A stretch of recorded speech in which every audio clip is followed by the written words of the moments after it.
This computer. All right, recording in progress. All right, I'm going to send it to you in the group chat. Sounds good.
Your call has been forwarded to an automatic voice message.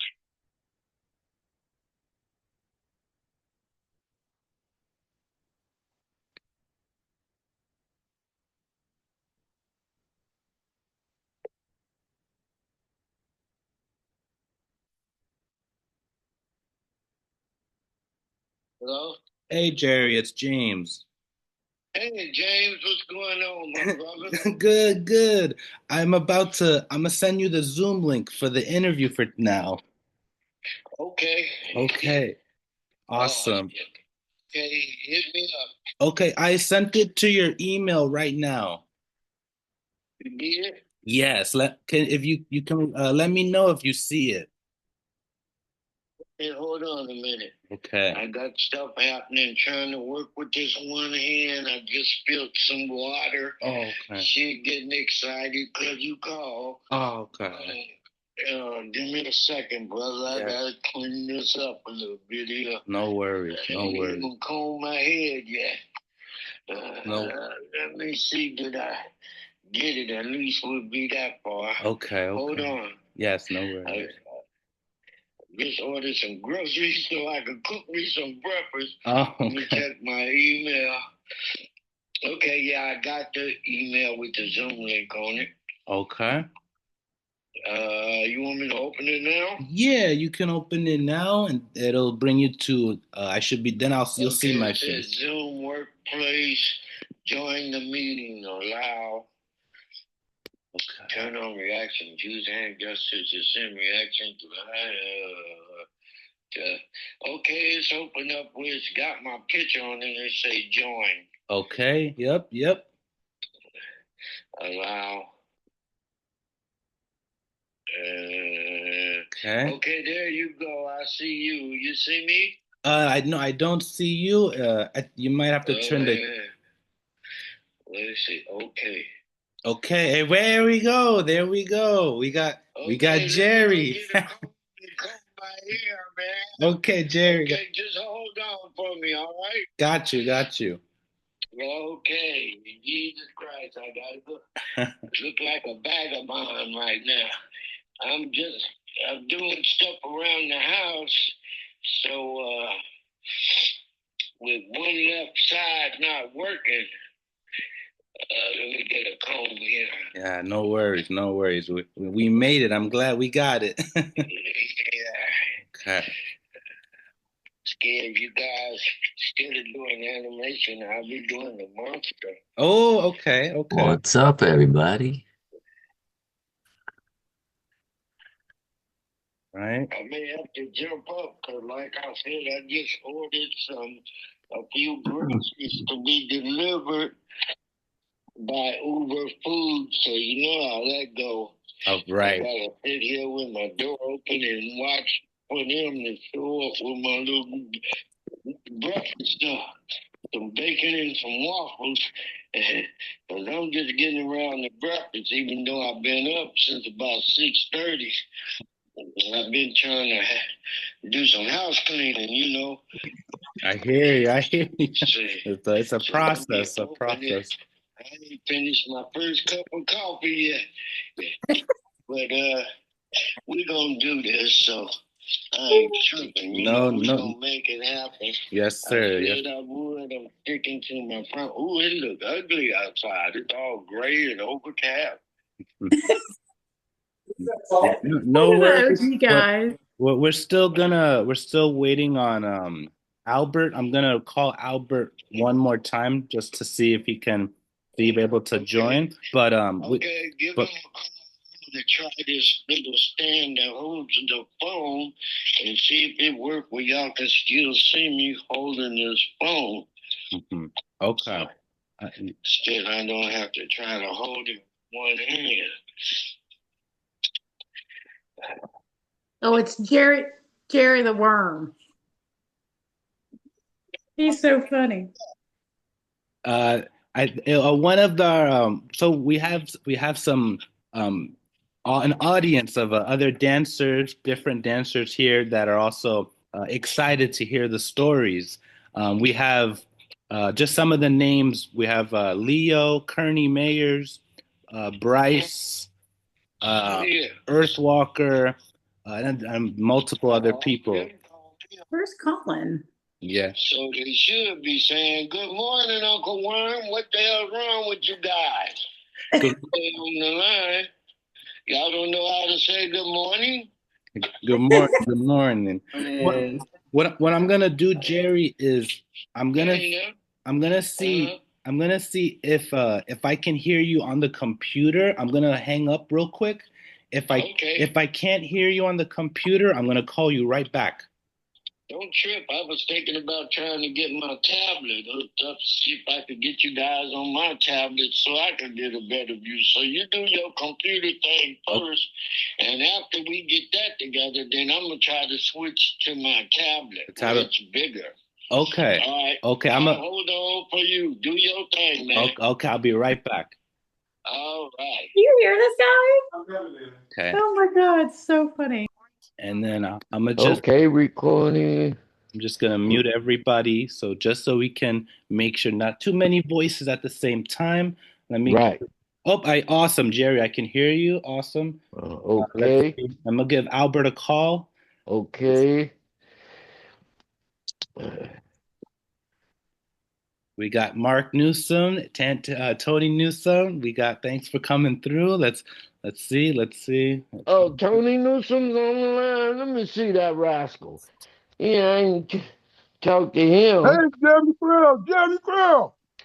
What's going on there? Hey, Kerney, God man. bless you, brother. Same bless to you, you, man. brother. I had you in my prayers. You know, I got you in my prayers all You the time. always in my prayer. You always in mine, man. Yeah. You know your family. You should call me sometime. Don't wait. I'll be I seeing you don't on. have your number. I don't have your number. But when you get off, before you get off, I'm gonna give it to you, so you have it and you If call not, me. if not, look, I get it from Chucky. All right. Well, Okay? either that. I'm surprised he ain't on here. I'm surprised he ain't on here I'm right now. supposed to email him a copy of this link so he'll be on there. I forgot. I'm glad Yeah. you I said that. sent it to him. You sent it to Oh, you Chuck did? Boogaloo? Yeah. Okay. Now, if nothing else, let me call him or somebody call him. They got that number, call him. Yeah. Don't trip. We can wait. Or y'all want to Okay. wait for me? I'll call him. I'll Let call me, him right now. yeah, call him. Cause I While you told on him the I was thing, gonna. I'll call him. I I'll told call him while him. you on the thing. I told him I was I'll gonna call him while send you it on. to him, and You did? yeah, but I didn't do it because I just turned everything on. So, call him real quick and tell him Bryce said he sent it to him because he wanted to be on this. Give him a call real quick. All right. Well, so I reached out to Albert. Albert. I called Albert. It looks like he might be busy at the moment. I'm not sure. Maybe he's away from his phone. I'll try again as we are having a conversation. I'll try later on to see if I could bring him in. Yeah, try and Yeah, hit he him. didn't answer. He didn't answer, man. He might still be asleep. His He, butt might still be asleep. Oh, he might be sleeping. 'Cause So, you but know, he up all night with that music. You know what I mean? right. yeah, that's Or Chuck. I'll be Yeah. talking to him 1 and 12 o'clock too, though. So you know, you Yeah. So know. Let me see. Let me yeah. see if I can get to my tablet while y'all still talking. Yes, Okay. Lord. Go ahead. Well, and then once you're back, then we'll get started on Well, go ahead and start. I'm still hearing you right Okay, now. awesome, awesome, wonderful. So first, I want to thank everyone for. Well, first, I want to thank Mark Newsome, aka Tony Newsome, and I want to thank Jerry the Worm Rentie for taking time out of their day to share their story, to share the history. This is a rare moment. We don't have many moments like this currently. So I want to thank you guys for sharing your time. And then thank you everyone that's coming through to listen to the story as well. Thank you, Bryce, for connecting me with Mark and Jerry and Albert. Probably wouldn't this wouldn't happen without Bryce. So thank you to Bryce. And today, what we're going to be talking about is the questions of animations. Where did this become a dance? When were people what were people looking at? Mark Newsome, Tony Newsome, he has been around during the 70s and animating styles and learning in the game. So I'm excited to hear his story. We talked a little bit already in the past, and then Jerry the Worm, one of the original Boogalooers in the group 1+1. They have a story of when they came about animating, bringing the whole dinosaur and the stop motion into movement. So I'm excited to hear their story. And what we're gonna do is I'll ask a question to our speaker, so we can hear what their story is, and then I'll ask the same question to the next speaker. And yeah, if everyone, while the speakers are talking, if you could mute your video so we can hear Tony and Mark speaking, and Albert if he is also available. Um, Awesome, awesome. Jerry, how's it going? I think he's setting up. He might be setting up the iPad. You got Tony Newsom and Mark Newsom on there with you? Yeah, Tony Newsome. Tony Newsome. Yes. You got him there with you, man? That's my boy, man. He's a black messenger, man. So, Tony, I love me some Tony. can you hear me, Yeah. Tony? Let's see if the audio. Let me see if I could. Here we go. I think I can unmute there. Kern, can you hear me? Yeah. Hey, David. What's up, baby? Oh, my Listen. God, man. Thank you, Lord. No, Thank you, no. Father, man. Before I love before you, we man. even I love before you. we even kick this thing off, ladies and gentlemen, first of all, it's a pleasure to meet all of you. If you're on Facebook, because I'm not on Instagram, I'm going to try to check you out. But that gentleman that's talking right now, Kerney Mayers, hands down, he is and was one of the coldest boogaloos in the history of Bay Area. He's in my top 5, and I don't say that arrogantly like my top 5 matters. I'm saying of all the cats I saw do that dance, he's one of the 5 best I ever saw. He's older now, no offense. But when he was a youngster, we was all afraid of this brother. He had crazy skills. That animation stuff, I don't even think he even thought that's what he was doing, but he was working it hard.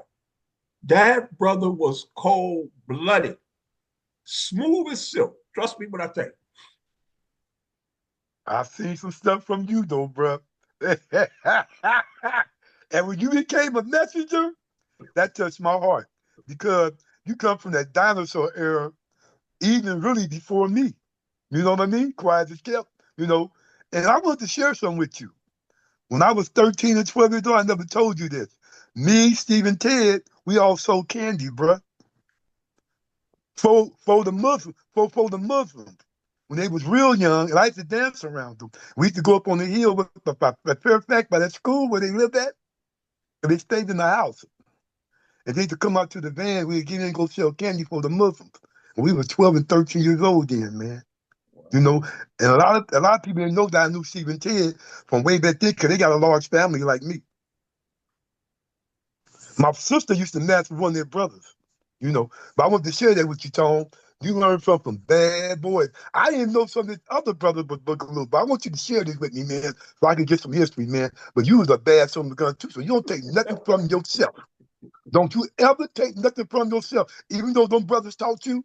I've seen you do some shit yourself, though, bro. Don't get no okay. I wanted you to know that top 5, you in the top 3.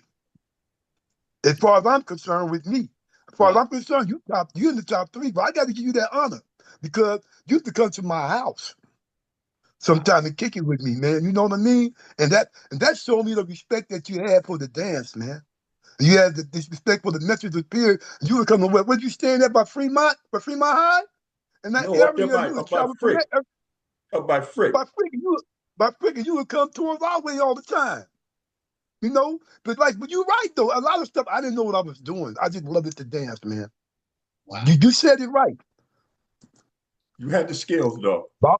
But I want to hear your story. Listen, Kerney Mears was one of the hardest posers. And I don't mean that. I don't know how to describe it because I don't know what you guys call hard posing. But this dude was solid pose. And he could do his arms and his hands, and it just looked real freaked out. And he made it look easy. So that's how you know it wasn't easy. I want to ask the worm, Jerry, I heard you on one of the videos, you said you nicknamed Albert Manigan. Why did you call him that? I think your audio, we can't hear you, Jerry. I think the audio is off. Let's see. Yeah, that looks like the audio. Boy, it's good to see Tone, man. Good to see Tone, man. But I know I can tell you still got it too, Tone. I can look at you and see you can still do it if you wanted to, man. I wish, though. Jerry, can you hear me? We can't hear you, Worm. You're muted. But you might have to log out and then log back in for the audio to work. Sometimes you have to log out and then come back in. In fact, the night I danced with them at Castlemont, Kerney was taller than me. And so he was last and I was next to last. And this dude was killing it. We was coming out. And Kern it's just like he was, I don't know, man. These guys were such fabulous, charismatic showmen. When they hit the stage, it was like the Beatles or something, man. The women just mobbed out on these cats. Can you hear me now? Crazy. Yes, we hear you now, Jerry. Yes. Yeah, you can hear me now? Yes. Okay. Let me see. I had it okay, now I got 3 pictures. I got you, James, I got Mark, and I got Kerney. Yeah. I don't have Miranda, Earthwalker. I got Lee. Yeah. You know. Everyone else here is they're here to hear the story. So what I'm gonna keep. There's Earthwalker, and there's Miranda. Hi, everybody. Hi, Earthwalker. Okay, so now let me tell you the story about Albert, and it'll start with the animation so we can get all that together in one, okay? Let me try to make it short because I'm long winded. But anyway, let's see. In 1969, I was in the ninth grade, and we was already 1+1, but it was only two of us. It was me and Michael Enoch. And then I had another friend who knew a lot of Boogaloos and hung around with a lot of Boogaloos and hung around with us. He lived on 84th. His name was Ronnie Brown. And he went to the same middle school Michael Enoch went to. I went to a different middle school. And so anyway, what happened is my partner Ronnie Brown had seen Albert dance at the park, a Royal Park, where we would have what they call socials during the week, 2 nights a week. It was a dance that was given by a club of kids who was going there to the rec center like an after school program. Well, 2 nights during the week, they were able to give fundraisers, and the fundraiser was a dance, and they played 45 records. And that was called socials. And that's when everybody, like from 2 or 3 schools, would come to that rec center and dance. And it cost like 50 cents to get in. And the little club that hung out there, which was guys and girls from the school, their parents had put them there in the after school program because their parents were still working and wasn't off work when the kids got out of school at 3:15. So they would go to the park, to the rec center. And then on Tuesdays and Thursdays, they would give a little dance that would start like 6:30, 6 o'clock, and run till 8:30, 9 o'clock. And that was to raise money for their after school club. And that was called socials. So a lot of the city parks did that because their rec centers had these after school programs where the kids could go there and stay till like 6:30, 7 o'clock when the parents got off work and then come to the park and get their kids and go home. Or the kids would just walk home because a lot of them live close to the park. Now, y'all get that part? Okay. That was how the socials started and what the socials was all about, just like what y'all call ciphers today. Wow. But they were called socials back then, Mhm. where the kids came and supposedly socialized. And to do the socializing was they played 45 records and people danced. Okay. So in the meantime and in between time, what happened is my partner, Ronnie Brown, who lived a couple blocks over from my house, me and Michael Enoch, had came and told me, you need to see this guy called Albert, Jerry. He danced just like you and Michael. So I'm about to interrupt you guys because my groceries is showing up. I just had to order groceries because, like I said, I'm disabled. Don't trip. I got it. I had to get my waffles on. Y'all understand that? Yes, sir. Yes, sir. So guys showing up bringing my little 2 bags of groceries. But anyway, that's why I went by Albert Milton's house on the way home from school. I think it was a Friday, about to be the weekend. Hold on, let me get these groceries. Y'all go ahead and talk. It's gonna take me about 5 minutes. No worries. No worries. Hey man, good morning. Maybe while Jerry's getting his groceries, Tony, if I could ask you a little bit of All right, good how did morning, you baby. how did Thank you you so much. You have a blessed day. I got you on the tip, okay? Man, take care of yourself. All right, you too. Thank you. Please lock my little gate out there for me. Thank you. Okay, y'all, I'm back.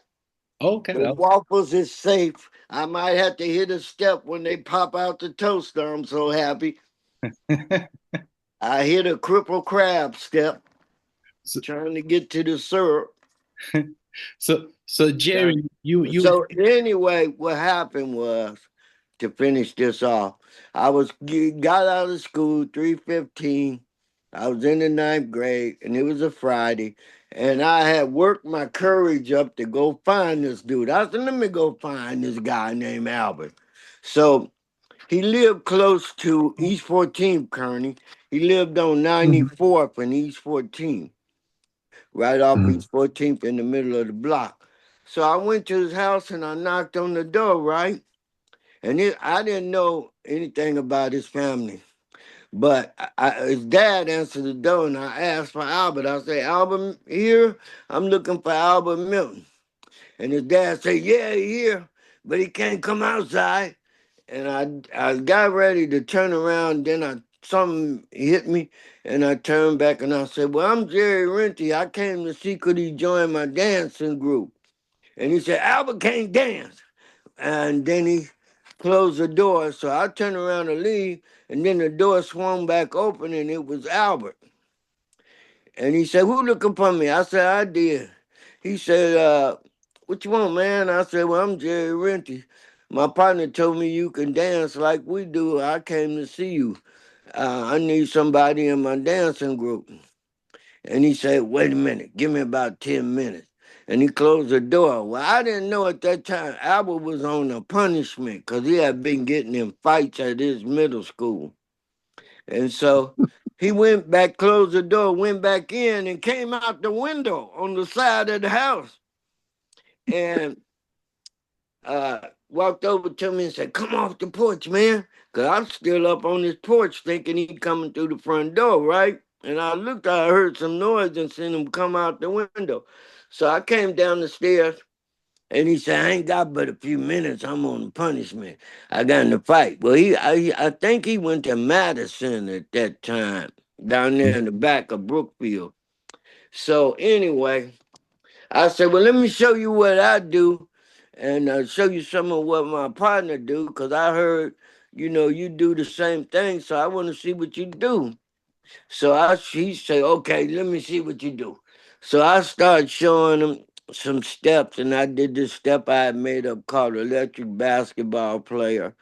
And at that time, I showed him this other steps I was doing called Silly Putty, which has a lot of movement, just like popping in it, but it's slower than popping. And I showed him this other movement called playing pool. I did that step playing pool, and then I did the golfer.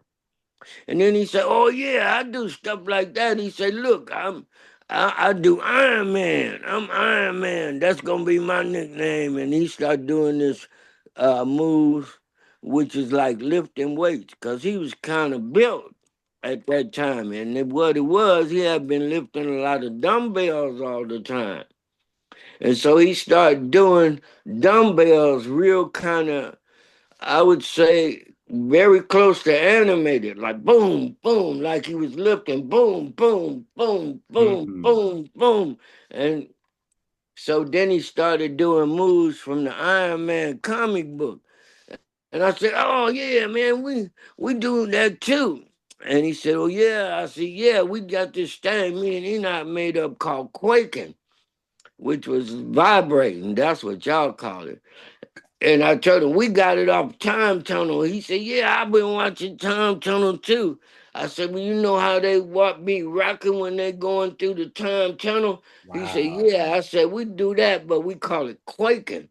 Bam, and hitting it, bam, bam, wow, bam. And we call that quaking." He said, "Yeah, I can do that."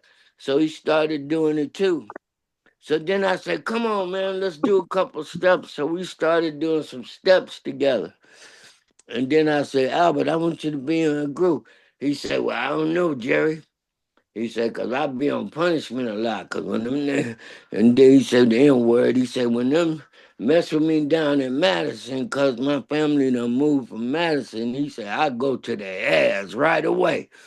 I said, "Well, Albert, you got to stop fighting, bro, because we trying to do talent shows and doing everything." He said, "Well, I have a hard time with that." I said, "Well, I'm going to get you dancing, bro. We going to get that fighting out of you and get to dancing." He said, "All right, we'll see." If you can do that, we'll see. So this is the funniest part about my dance group. Albert and Michael Enoch. I was the leader of the group, right? But I had to be almost like their parents. Because them was the two fightingest ass rascals I ever saw. We would be practicing, for example, on Saturday night. Monday, both of them be on punishment from getting in a fight at school. They couldn't even make it the whole day through Monday without getting in a fight. Both of them. So I started making up steps from characters on TV, and we would take turns, me and Enoch and Albert. For example, there was a burglary show on called THE Cat. Would do tightrope on tightrope. So we would walk the whole block on our backyards on everybody's fence going up and down the block, tightrope in the fence. And then we would jump off in my backyard and start making steps up about tightroping. At that same time, we all had put our heads together about Walt Disney and started doing the movements which we created creeping from, which came from the playing cards on the Walt Disney cartoon. They would show for Mickey Mouse and them, where they show the tower with the big clock on it and have the playing cards like Ace of Diamond and all them. They had arms and legs and they would be walking. Well, we would take that walk and try to make it, we called it at that time electric, but it was the beginning of what y'all call animation. Wow. And we started doing animation when we decided we was going to do the puppet shows and make the puppets be live people. We did the Thunderbirds, we did Big Bird in them, all the puppet shows, the Muppets. I would do puppeting. And so Albert and them say, make it be live people, Jerry. And so then it became almost in the animation form. And then once we seen, because everybody watched the sci-fi movie on Friday night, once we seen 1,000,000 miles to Earth, and we saw that creature come out of that egg, Michael Enoch, he fell in love with that and came rushing to me, Jerry, we got to do that creature. So I saw the movie too. And he said, man, he showed me the creature busting out the eggshell and moving.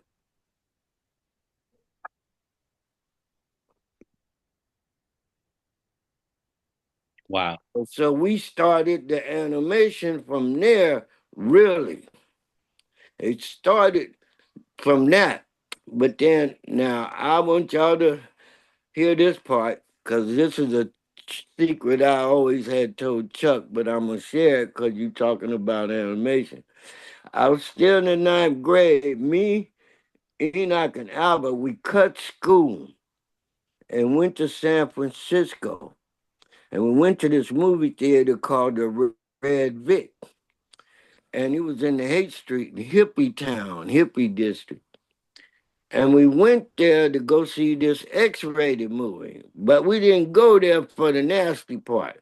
We went because we heard about this creature on that movie that was a dinosaur. But the dinosaur, they had it for the comedy in the X-rated movie, mark a black guy. The dinosaur would be moving and say, oh, slick. And then he would be walking, holding the lady he had picked up like King Kong. And he stopped back and looked in his glass building, then backed up and looked at himself and said, oh, yeah, I'm cool, baby. And he looked at the dinosaur. The X-rated movie was a comedy. And so I told Chuck about it, and Chuck looked it up. The name of the X-rated movie is called Flesh Gordon. Not Flash Gordon, but Flesh Gordon. And it got this creature, they patterned it after a brother. This hippie guy made the movie. but you can order it. Chuck even looked it up because I told him that was one of the main creatures we got the animation walk from. Wow. Okay. Flesh And Gordon. that movie came out in like 69, 1969, because we went, cut school, and went and seen it. And so we left the theater doing that, remarking that movie, that creature. And that's really that creature and the creature from 1 Million Miles to Earth. And then Michael started doing the Cyclops from Sinbad. And then we started doing the statue from Jason and the Argonauts. And we wanted to bring the creatures to life, not just be robots. Because the creatures never move like robots. They actually move with some vibration, stiffness, and then fluid movement. Wow. So the heads would do movement instead of just straight robot. And so we mimicked that, but made it so it fit a live person. That was the goal. And that's how animation really caught on. Because when we started doing it in front of the crowds, they would trip out. The first place we did it was a street fair. And people seen that and they said, y'all retarded. But then some of the people came back and said, do it again. So that's when we picked up on, okay, people do like what we thought they wasn't going to like. Because we was worried they wasn't going to like it. But then when Enoch and Albert came to a decision, now this is why I told you I was like the daddy. Them two rascals, anytime they got together, they dance against each other. While I'm trying to come up with a routine, so I would be struggling to get them to stop dancing against each other so we could do the damn routine. And so they was like saying, oh, he the daddy. Fuck him. And then they start going at each other again. So what I would have to do, I told Chuck, I would have to trick them because I seen they would be talking behind my back and be always getting me to go out after the person first. And sometime we would go to the park or go to the social at different parks and we'd be going to get other dancers I'm going to dance again. And I want them to go in first. And they wouldn't go. They tricked me into go, oh, Jerry, we ain't smoked no weed. We can't go yet. Jerry, my leg hurt, man. You got to go in first, man. And so Michael was always like that. He was shy of crowds, but I have to trick him to dance in front of people. And then once he start, he wouldn't stop. He'll let go. So that's how the whole animation thing. There is a clip on YouTube. I forgot where it was. I think it was on either Facebook or YouTube where I told the story about me and Michael dancing together before we got Albert for Ray Charles. We opened for him in Stockton. And that's where we first introduced the animation and puppeting. And that was in 68. We opened for them in Ray Charles in Stockton. And I told the story about how Michael Enoch dancing on stage. And I had made up a routine where we come off the stage down a few stairs because it was like 4 or 5 stairs. And then we're going to drop our pants and have on these gym trunks with black fuzzy hands on each cheek and do Big Bird going back up the stairs to make the people laugh. Michael looked up and saw the crowd and froze on me about halfway down them damn stairs. And so I was in the middle of doing the step, which was puppeting to go downstairs, so I couldn't touch him. So I had to kick him behind my leg to get him, bring him out of staring at the crowd. And the people cracked up they thought it was part of the act. They never knew I was kicking that joker to make his ass wake up, so to speak, because he looked at the audience and froze on me. And I couldn't stop the routine. We was already in the middle of it, almost at the end of it. So that clip, if you could bring it up, I didn't see it on YouTube, so it must have been on Facebook where I told it. And it used to be online. And I told that story and did the steps and showed how it looked. And so people was cracking up when they saw that. So I'm sure probably if you join my Facebook page, you can find it. Wow. Jerry, I want to ask because it's so much history, so much rich history of the styles and the imagination and animation. So correct me, but it sounds like you were just your imagination was looking at silly putty, you were looking at basketball, you were looking at pole, like you were looking at all of these things, and then when the films came out, when the 20 what was it, the 20 million miles to Earth and the dinosaurs, you were fascinated by that and then wanted to create that, would you say? Yeah, well, see, the whole thing was as I was coming outside, let's say to speak, because our practice area was actually our street, our block. We at that time it wasn't about going to some dance school to practice. It was all about doing it right on the sidewalk in front of your house, or in my garage, or in Michael Enoch driveway. Mm-hmm. But so I brought that up to say, so we immediately came outside, usually after seeing these shows, and did this stuff immediately afterwards, so that you still had the same feeling when you tried to do it. Right. So, because at that time, during that period, Boogaloos danced on the sidewalk just as much as they would dance on the dance floor. When you walking down the street, if people saw you and they knew you as a Boogaloo, they say, "Hey, there go a Boogaloo! Hey, Boogaloo, hit a step!" And then Boogaloos would just start hitting dance step without even no music. The music was in your head, but you did that to show your artistry, and also, let's face it, they was doing that because you had a rep. So you had to keep your rep going. So if somebody called you, you wasn't gonna not, punk out. You, so to speak, you was gonna show a little something, because that's how you maintain your title. Right. In which I talk about Boogaloo. People were using that as a title. That was not a name like Boogaloo Jerry.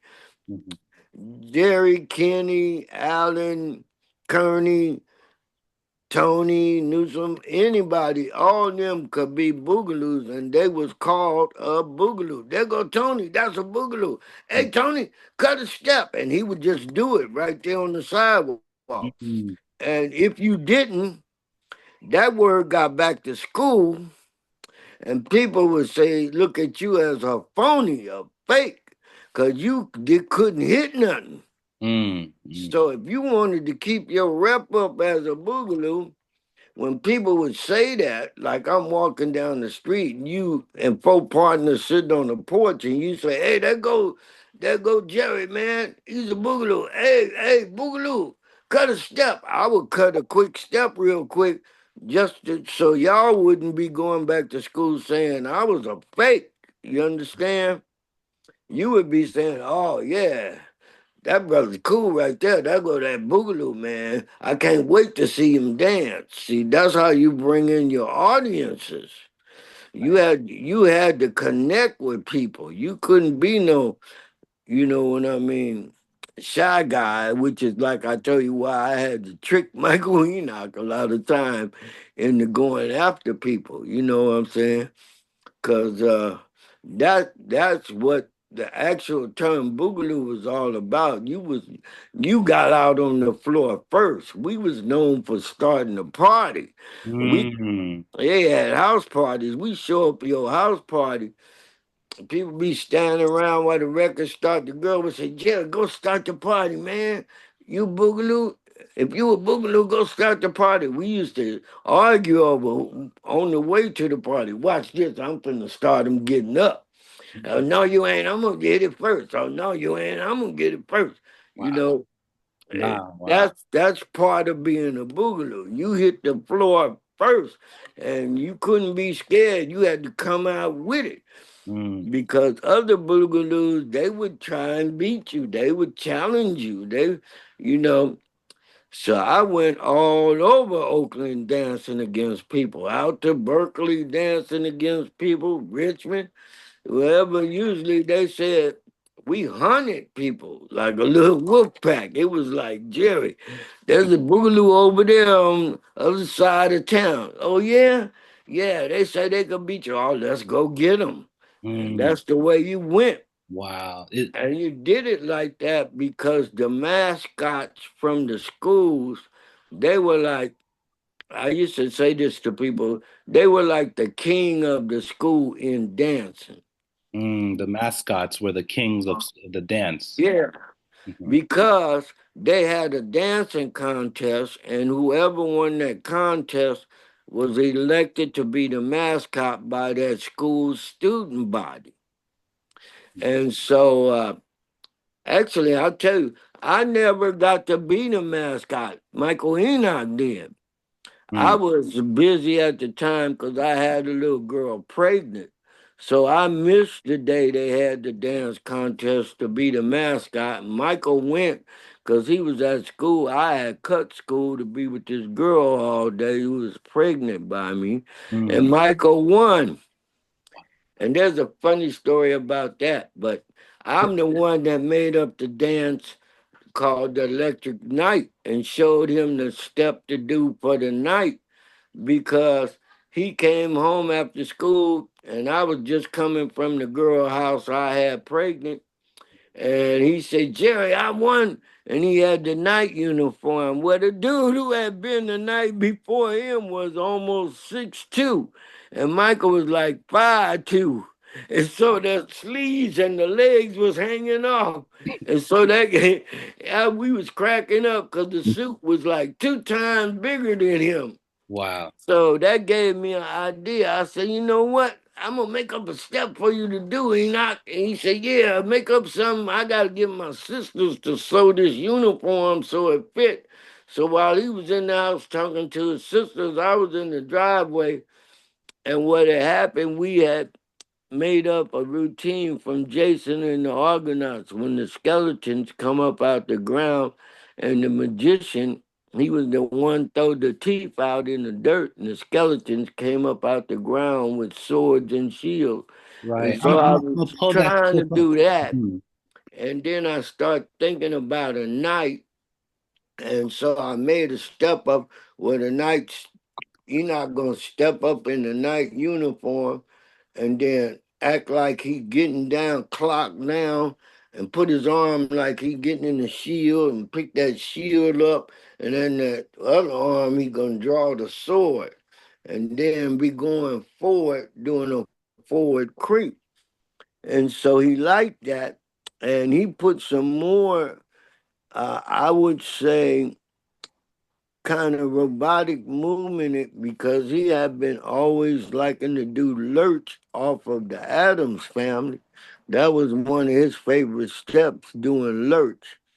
J- J- And so, Jerry, I want to ask because I you mentioned the robot. My question is robot and animation the same? no, Okay, and I, what's the difference?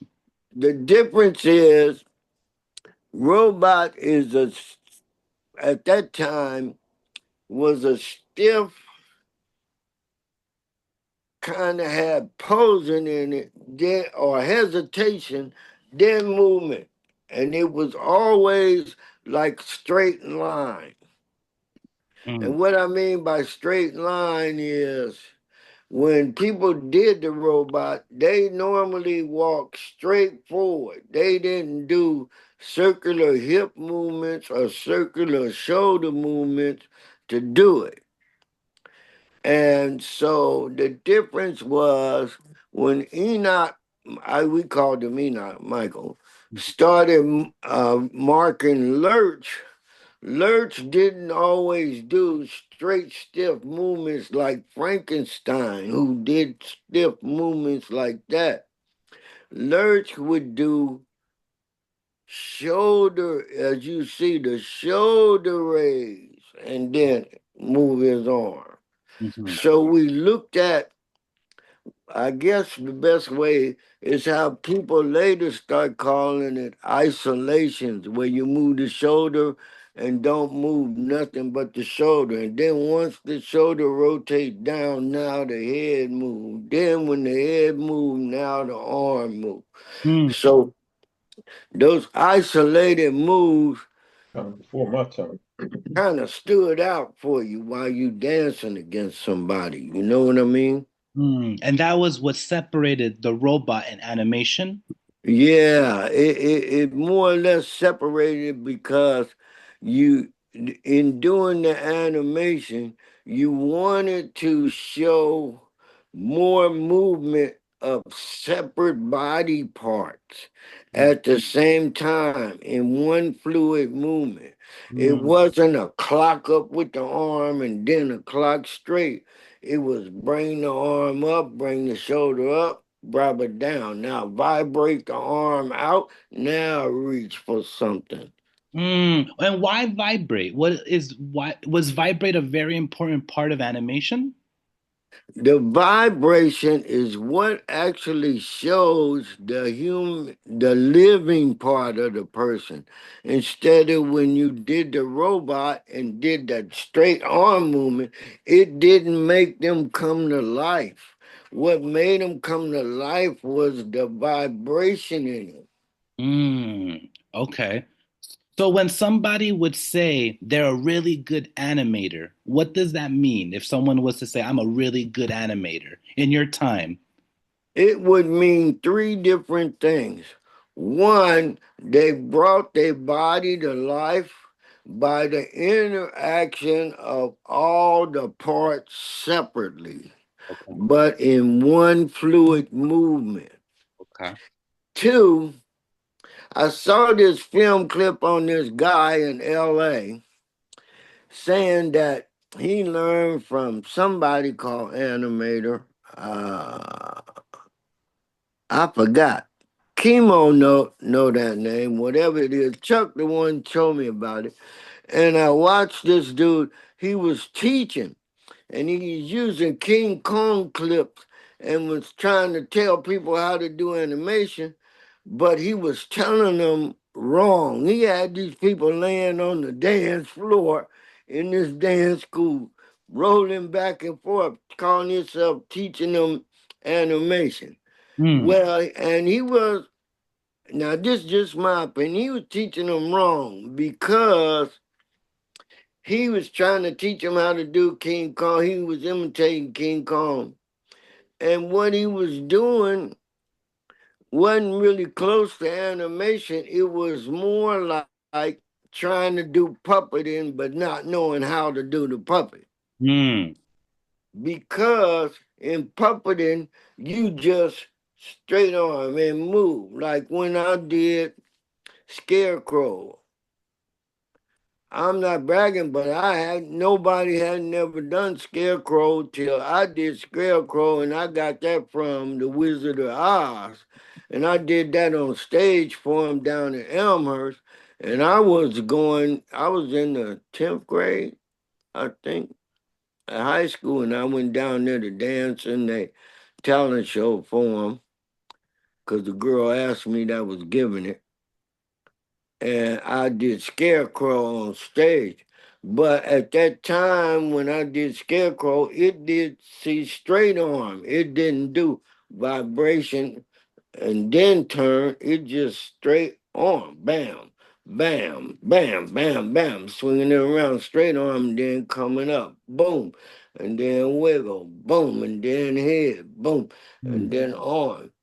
And so when I did Scarecrow, that was more of a robotic, but limber robotic because I use hips and waist circulating, not just stiff straight. So when this guy was teaching animation, he was more or less teaching them to pick the arm up and just move it. He wasn't teaching them bring the arm with life. The life, the vibrate. Yeah, to put life in the animation, you needed to make it be like it was going against gravity with force. Oh, interest. Okay, against gravity, like something is holding it back. Right, you were Okay. straining to move it. Okay, so here's a question I have. Is animation a dance? Is it a dance or is it something you put on top of other dances? No, it's not a dance Okay. separately by itself. No. Animation, like I tell people, everything's a prop. Your body's a prop. Think of your body as a prop. Your hands are a prop. Your feet are a prop. Your head is a prop. Your neck is a prop. Everything's a prop. Mm. And the reason why I say that is because animation is a prop. It's something you put on top of your step. Mm. Mm-hmm. If you did animation and locking, you would put it on top of the locking movement. You know what I'm trying to say now? Uh-huh. Uh-huh. Mm-hmm. And that doing it in the animation state, the best way I can describe that, so that the people would see the highlighting of the animation is instead of doing the fast swinging of the arms like they do in locking, you would do it slow so you could vibrate through it Mm. and look like you going against force. You know what I mean? Right, right. And then the people that's watching you would be able to connect with the life of your movement because they would see it look like you straining to do something. Mm. Mm-hmm. Instead, you just swinging real fast like you swinging your arm. Mm-hmm. Okay. So in all, the total is we did animation to bring things to life. Okay. And we wanted to be able to have the audience see something come into life without using words. Because at that same time, we were introducing using sounds. We made monster sounds. And Enoch was the one that was real good, like they do beatbox, and he could do a lot of the sounds. And I'll tell you a funny thing, whenever you get Albert, Mm-hmm. is that Albert could do the voice of them little munchkins on the Wizard of Oz. That Wow. song, We Welcome You Yeah. to Lollipop Land. Albert could sing that shit with that same voice. Albert could make those voices. And we did that because none of the other boogaloos at that time were into making sounds. So we started making sounds to be ahead of them, so to speak. Wow. That's interesting. You were really bringing it to life in every way. Sounds, movement, as much as you can. Yeah, online you can type in Jerry Rentie concrete stage or Jerry Rentie Boogaloo zone, and you will see. This is I'm older at this time now. I'm in my 60s, but I'm dancing in front of my mom's house, and on the grass I got up, and what I was doing is a dinosaur, but an imitation of Rodin, but I was making a sound. I Mm. wasn't good as I used to be as a teenager, but as an older guy, I was still doing it. And Michael Enoch came out from behind this like SUV, and he was doing King Kong. Mm. And it's on YouTube. You could type in the Boogaloo Zone or either the concrete stage. I think that'll bring it up. And then you could see me dance a little bit. And I'm dancing in front of my mama's house where I'm living right now. He went to school with James. James is there.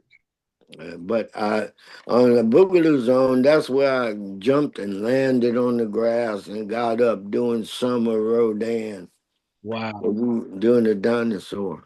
Jay, I want to ask, since you've been since the '60s, late '60s, this animation, these characters, bringing it to life, and now we're in 2025. What have you seen animation evolve? Has it changed over the years? What did you see change, if anything?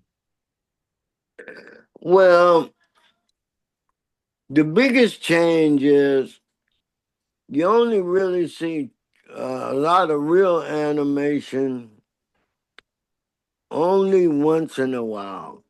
And the reason why I say that is because popping kind of took it over. Kerney and Tony and them, they kind of kept it alive. Mm. But as the EBs were on TV more and were more seen, put out there more to the public, popping kind of replaced a lot of Boogaloo movements. Mm.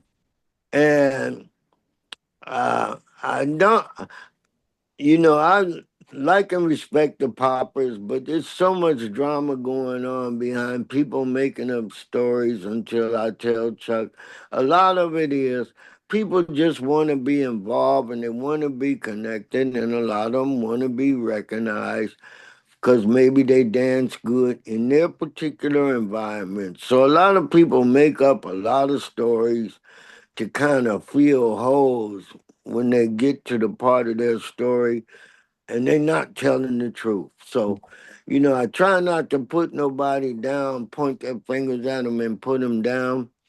But the truth of the matter is, I call it zones. If you stay in your own zone and talk about yourself and your neighborhood and your timeline, you're worthy of your recognition. You're going to get it. You ain't got to lie. And the Electric Boogaloos told a lot of untruths. Mm. And I'll just drop it at that. Okay. Okay. A question someone has here is, when talking about Sinbad, do I need to think about the characters, or should I think of fast dime stops and creating characters? I think what they're asking is, do I focus on being a character, or do I focus on the stops of my movement? Okay. First, one, you always focus on the character. Meaning, if you're doing the Cyclops, you focus on the Cyclops.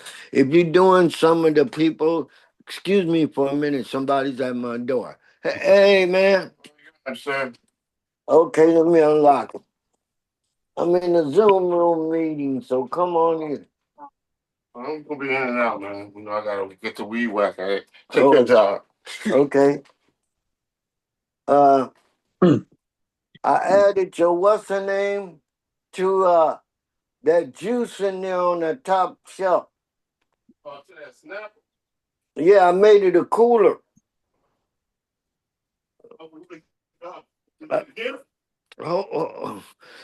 Hold on a minute for me, guys. I'll be right back. Go ahead and do your thing. No worries.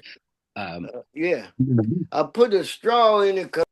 Well, and when I'm interested in what Jerry's going to share, because I think currently in the animation dance community, there are some people that believe character is the first thing that's important. Some people say you don't need a character. Oh, Jerry, I'll unmute. Can you hear me?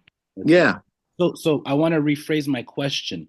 Nowadays, when people talk about animation, some people say you have to have a character. The character is the core of animation. Some other people will say you don't need a character. You could just be you and just have the stops. What is your view? Well, you don't need a character, because you become the character if you're the one doing the animation.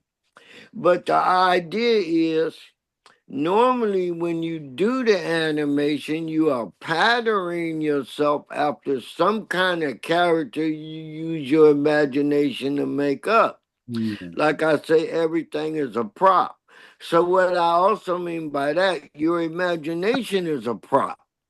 You see what I mean? So you think of yourself, I'm gonna be Batman. So you make up an animated movement where you're doing Batman. You know what I mean?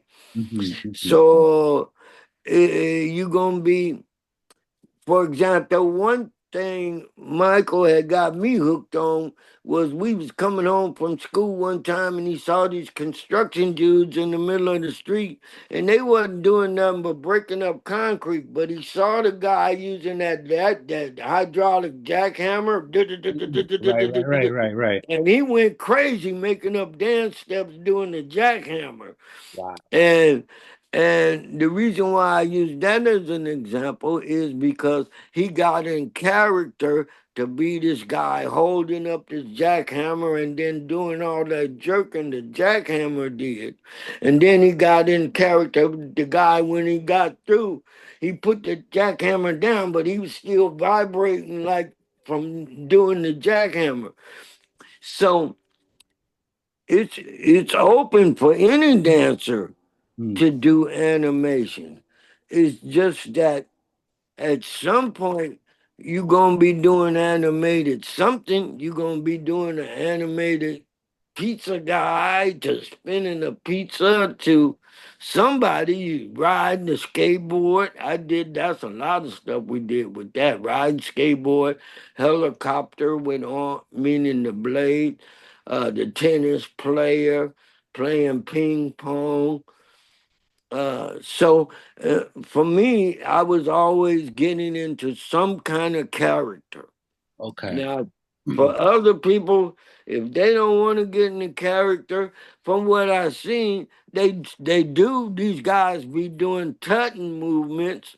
They get in the character. They do the finger movements, making squares and all that. So you getting into some kind of character, regardless of whether you think you are or you not. You are actually. Right. Okay. Then that really clears things up. Bryce just asked the characters that they were imitating gave the techniques. The stop motion animated characters gave them the idea to imitate stop motion. Would you say like when you're imitating doing the jackhammer, you're getting this animated movement. Right. And then when you watch the animated films, the stop motion films, then it gave you the idea of stop motion?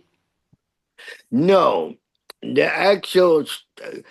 Let me tell you where dime stopping came from. I thought I explained that one time to my nephew Bryce. Dime stopping came from doing a movement, right, and then hitting a pose. So, in order to go into the pose, to make that pose highlighted, like when the guys cross their arm, they posing, you would do, well, I would do a fast kind of turn or a slow motion turn and then come up in it and pose. And so one day I was doing it, and my partner, after we was dancing against somebody behind the bleachers, he came and told me and said, Jerry, you be stopping on a dime, just like doing ballet, a ballet dancer. He said, you know what? I'm going to tell people you be stopping on a dime. And then all of a sudden, all these people started picking up that term, you stop on a dime. Wow. Okay. And the reason came from coming out of a spin and then hit that pose. So you had to come out of that spin, stop, vibrate a second, and then pose on them. Because at that time, most boogaloos is just doing the hop and then pose, the hop and then pose. And we wanted to do something different than that. We was doing that, and then we wanted to take that further so that we would be doing something different than just hop, pose, Right. Come up, dance a minute, then hop, pose. We broke that up. I see. Okay, okay. I see also as well someone asked a question, and I think you may have answered this already, but just to bring it back up, Colin, he's asking, what is the foundation of animation dance in your perspective? What's the foundation? The foundation one is first um, taking it from what I call abstract movements into character movements Mm, in a way to where it slows you dancing down enough mm, so that your audience connected by understanding what the hell you was trying to do. mm, In mhm, other words, I'm dancing and doing a lot of fast, fancy footwork, right? mhm, But then I want the audience to see that I'm going into the character of a golfer. mm, So in order for me to make sure they see I'm going into that character, a couple things need to happen. mhm, But the main part that needs to happen is I need to go from fast movements to slow movements mm, so that they see me get into that character. mhm, mhm, The biggest surprise, which I used to say to Chuck a lot, is it's not the movement as much as it is the presentation, how you present it to mm, the audience that captures the audience. You mhm. understand? Okay. So when you went into animation and you went into your character, in some ways, without even really you seeing it, you kind of slow down and get into that character so that the people start seeing and recognizing you doing something different than just fast movements. Mm, okay. And then they pick up on what it is you are presenting.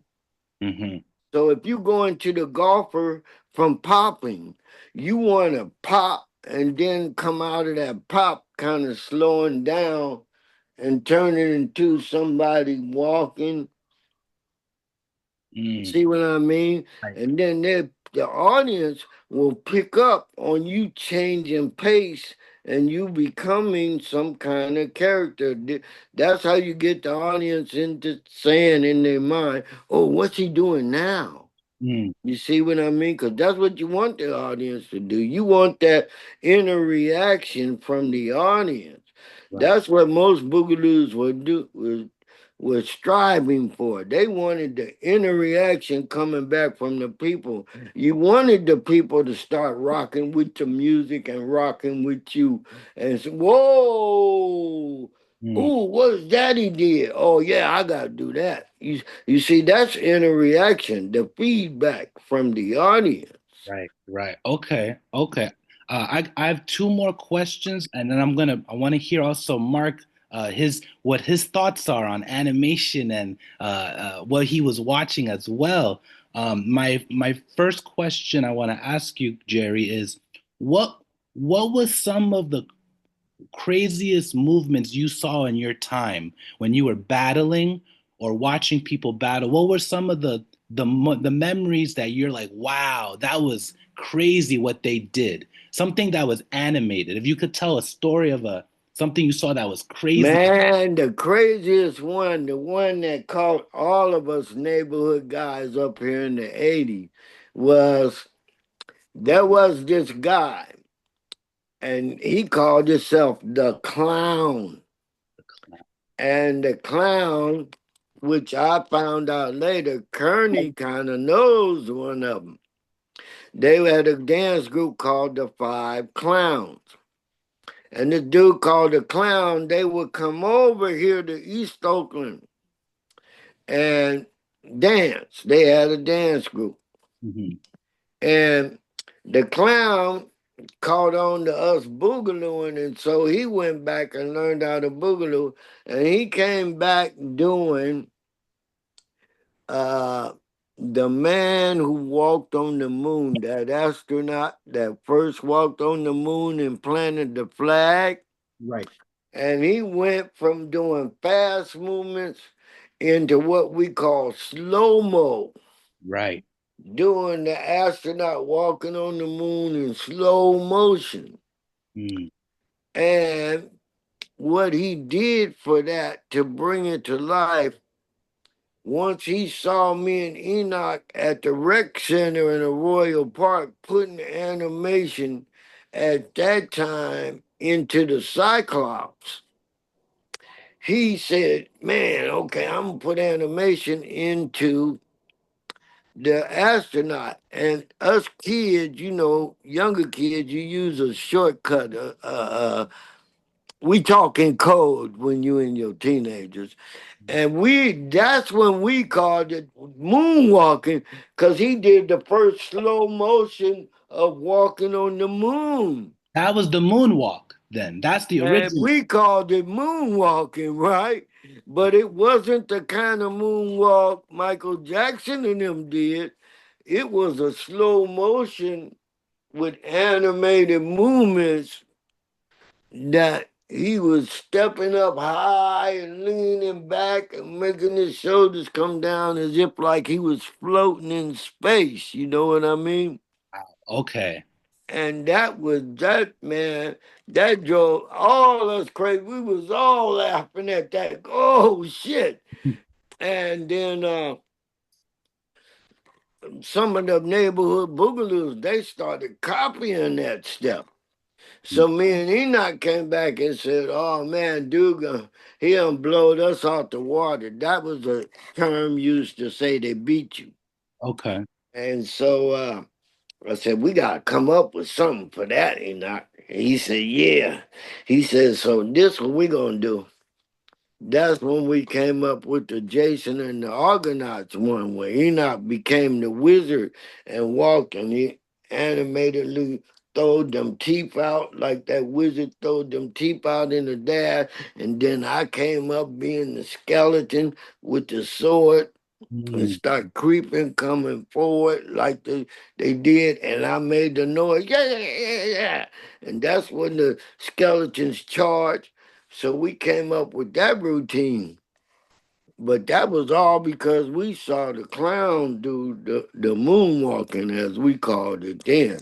Okay. And that was cold blooded, man. If you had seen that shit, and Wow. I wanted to dance against the clown, but he like disappeared. I don't know.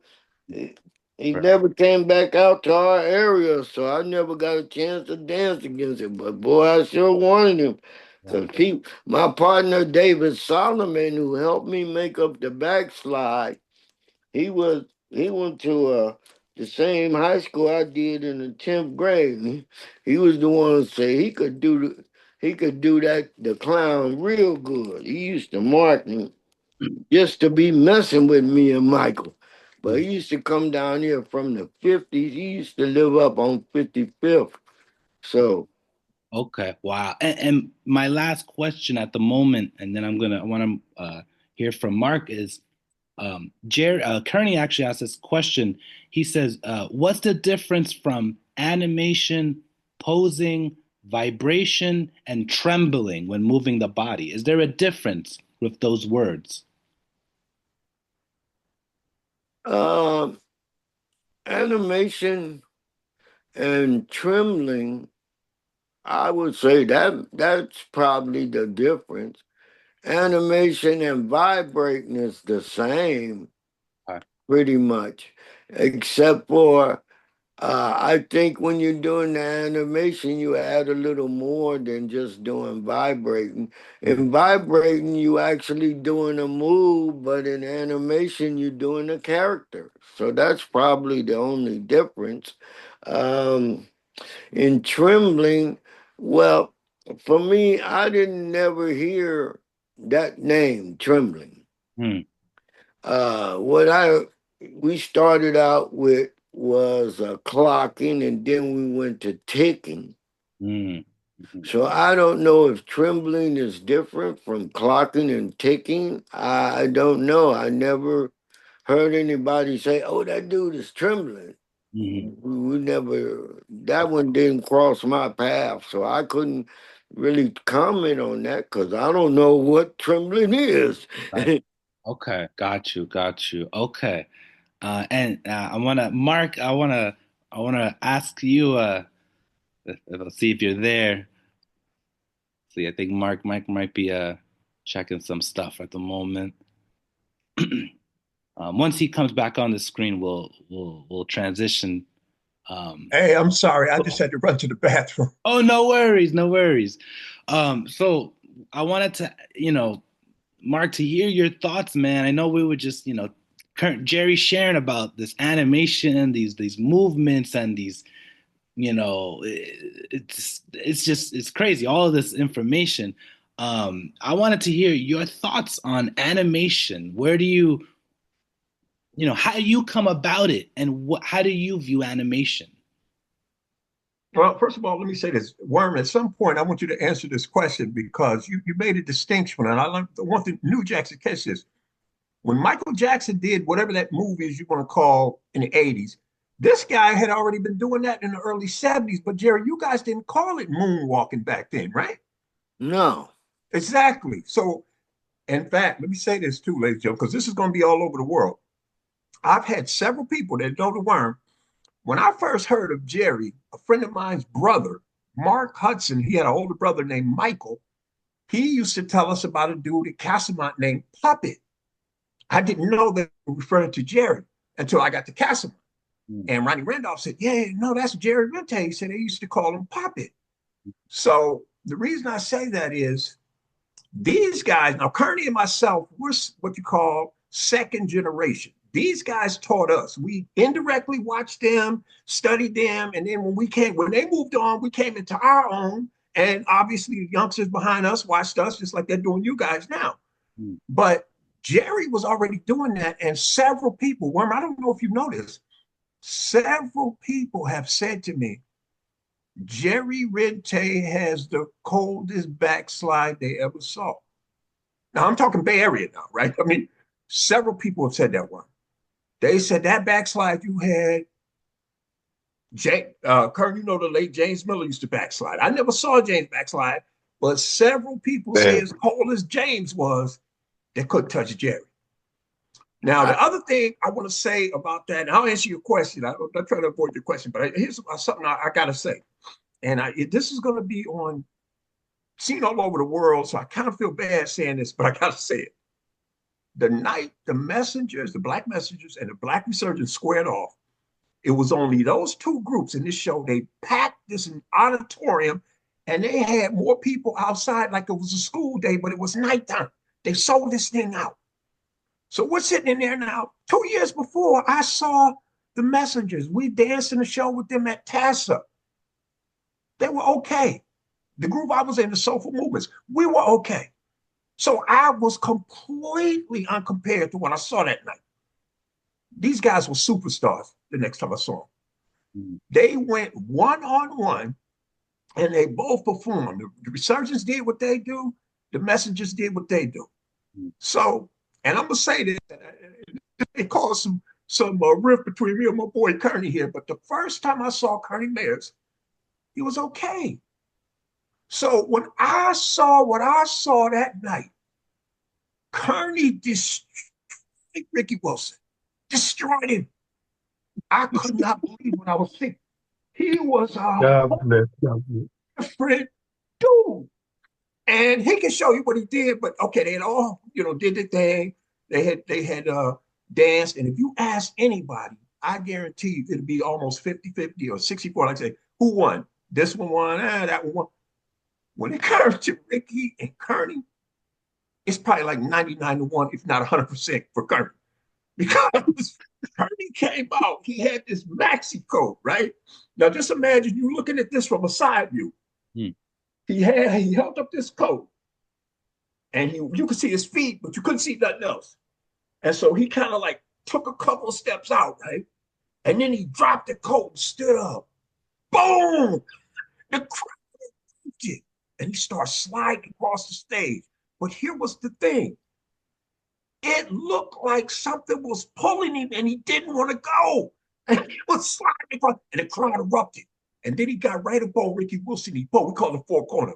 Boom, boom, boom, boom. It was over, man. It was over. And then what made it so cold-blooded, Kern just wheeled around like a dinosaur. He wheeled around, boom, he hit. He started creeping back real slow. The crowd was still going wild. He reached down in one smooth step, put the coat on the back of his, was hanging down, and he just crept off. And the crowd erupted. And I said to myself, I was sitting there, I said, man, I'm glad I wasn't on the stage with that brother that night. I said, because I would have got smoked. I mean, nobody could have touched him that night. And in fact, Kern, I say this, and I mean this in all respect, bro. I think that night you got the respect you deserve. You know what I'm saying? If this was basketball, he scored 80 points and people finally realized, oh, Jordan ain't the only cat could score. You know what I mean?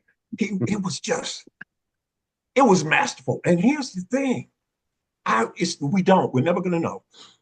But if we had YouTube and Vimeo and all this stuff now, and Jerry and Enoch and the late Enoch and Albert and Hamill and all these people, Daryl Bynum, my idol, all time, Ted Williams, Boogaloo Sam never could have this off. Ever. Because you guys would have saw it with your own eyes. And no matter what they say, you'd have just been able to look and say, no, there's no way. My idol, Ted Williams, he is the baddest solo Boogaloo to this day. No offense, present company I've ever seen. That's right. In fact, I like to tell it like this. This is my way of explaining it. When Michael Jackson's Thriller video, the album came out, he had a video called Beat It. And I like to say, if people saw that video, they say, oh, that's Tony Newsome. Oh, he's pretty good. His late brother, Steve, was the Billie Jean video. All the moves Michael did in Billie Jean's. Whoa, this cat is bad. Ted was Thriller. When you saw that video, you said, whoa, he way better than these other two cats. And he was. He was fantastic. Man, listen, what they're calling Boogaloo now, Worm, I don't know if you or Kerney agree with this, but here's my issue with it. All that stuff we did back in our era, swinging your head, worming, spinning your hands like Hamill, they don't even do that anymore. It's like a lost art. They don't know how to do it. Nobody's around to show them the right way to do it. You guys, in my opinion, you have missed out on a whole. If I saw the Worm at his peak, Hamill at his peak, Albert at his peak, I have no doubt I would have been at another level. I only heard about these guys. They were iconic legends when I first got in the game. 7th grade, Frick Junior High School, 1973. I'm in woodshop. The bell rings. We had this little where you would go put your projects. So I walk in there, they got these, lockers that go up to the ground. And I see these two guys. This guy, Larry Williams, Ted's youngest brother, 7th grade, me and him in 7th grade. And this kid, Craig Moss, is down at the other end, about 6, 7 feet from him. So I'm thinking in my mind, because I had never seen Boogaloo for me. I didn't know what it was. I said, oh, man, these clowns get ready to fight. Let me get out of here. So I put my team in the locker. And as I went to pass Larry, Larry had a jean coat on and he let it fall off. So I kind of looked like, what the hell is he doing? And all of a sudden, his hand came up like this. And when he got to the top, he posed. And the crowd erupted. It was like, oh! So I looked down at this kid, Craig Moss, and I don't know what he was doing. It was completely whack. I looked back at Larry because I'm behind him. And Larry started worming. I couldn't take my eyes off this dude, man. I don't know what I had saw, but I was on fire. I said, I'm going to learn this. So the bell rang. Crowd followed Larry out. And I eased up to Larry and I said, yo, man, what was that you was doing back there? And he kind of was startled, laughed. He said, oh, that's Boogaloo. He said, you ain't hip to Boogaloo? I said, no, man. I said, could you teach me that? He said, yeah, I'll teach you. He said, we could go right now. And there was a bathroom right next to the men's gymnasium. So we went in there. And we used to go in there every day after woodshop. And Larry started teaching me. Nobody ever came in that bathroom. Nobody. And what was weird, I always thought if somebody came in there, they're going to think, oh, these guys in here doing a drug deal or something, you know. Nobody ever came in. Larry was 13 years old, and he moved like a high school kid. That's how he blew out all the seventh graders in seventh grade, tried to mess with him. When we got in eighth grade, nobody challenged him no more. That was from seventh grade. They didn't mess with him. He is the first guy I ever saw lean. I didn't know what I was looking at. That dude, he humped his shoulders like this, and he went over 3 levels. And then he pushed himself back to his back upright. I said, what the hell is that? He said, that's called leaning. So I started practicing. So I asked him one day, about 3 weeks in, right? I said, Larry, how long does it take I called it freezing. I didn't know. I said, how long does it take to learn how to freeze like that, man? He said, it's going to take you about a year to learn how to pose. And I remember thinking in my mind, because I want to hear Kerney's take on this too. I said, wow, if I practice every day, a year from now, I'm going to know how to freeze like that. You know what I mean? It didn't faze me that he said a year. I'm just like, okay, let's go. And when I first started, Worm, I don't know about you, they laughed at me. The crew used to laugh. I knew something. I didn't care. I was on a mission. I was going to learn this dance, or I was going, as 50 said, or die trying. And I was learning who these people are. And then one day, Larry told me, he said, man, my older brother, Steve was a year, Steve's passed on. He says, Steve was a year ahead of him. He said, Steve, he goes here. He says, he's good. He said, well, my older brother, he goes to Fremont. Ted, he's real good. When I saw Steve Williams, I already knew Larry was here. Steve was somewhere up here.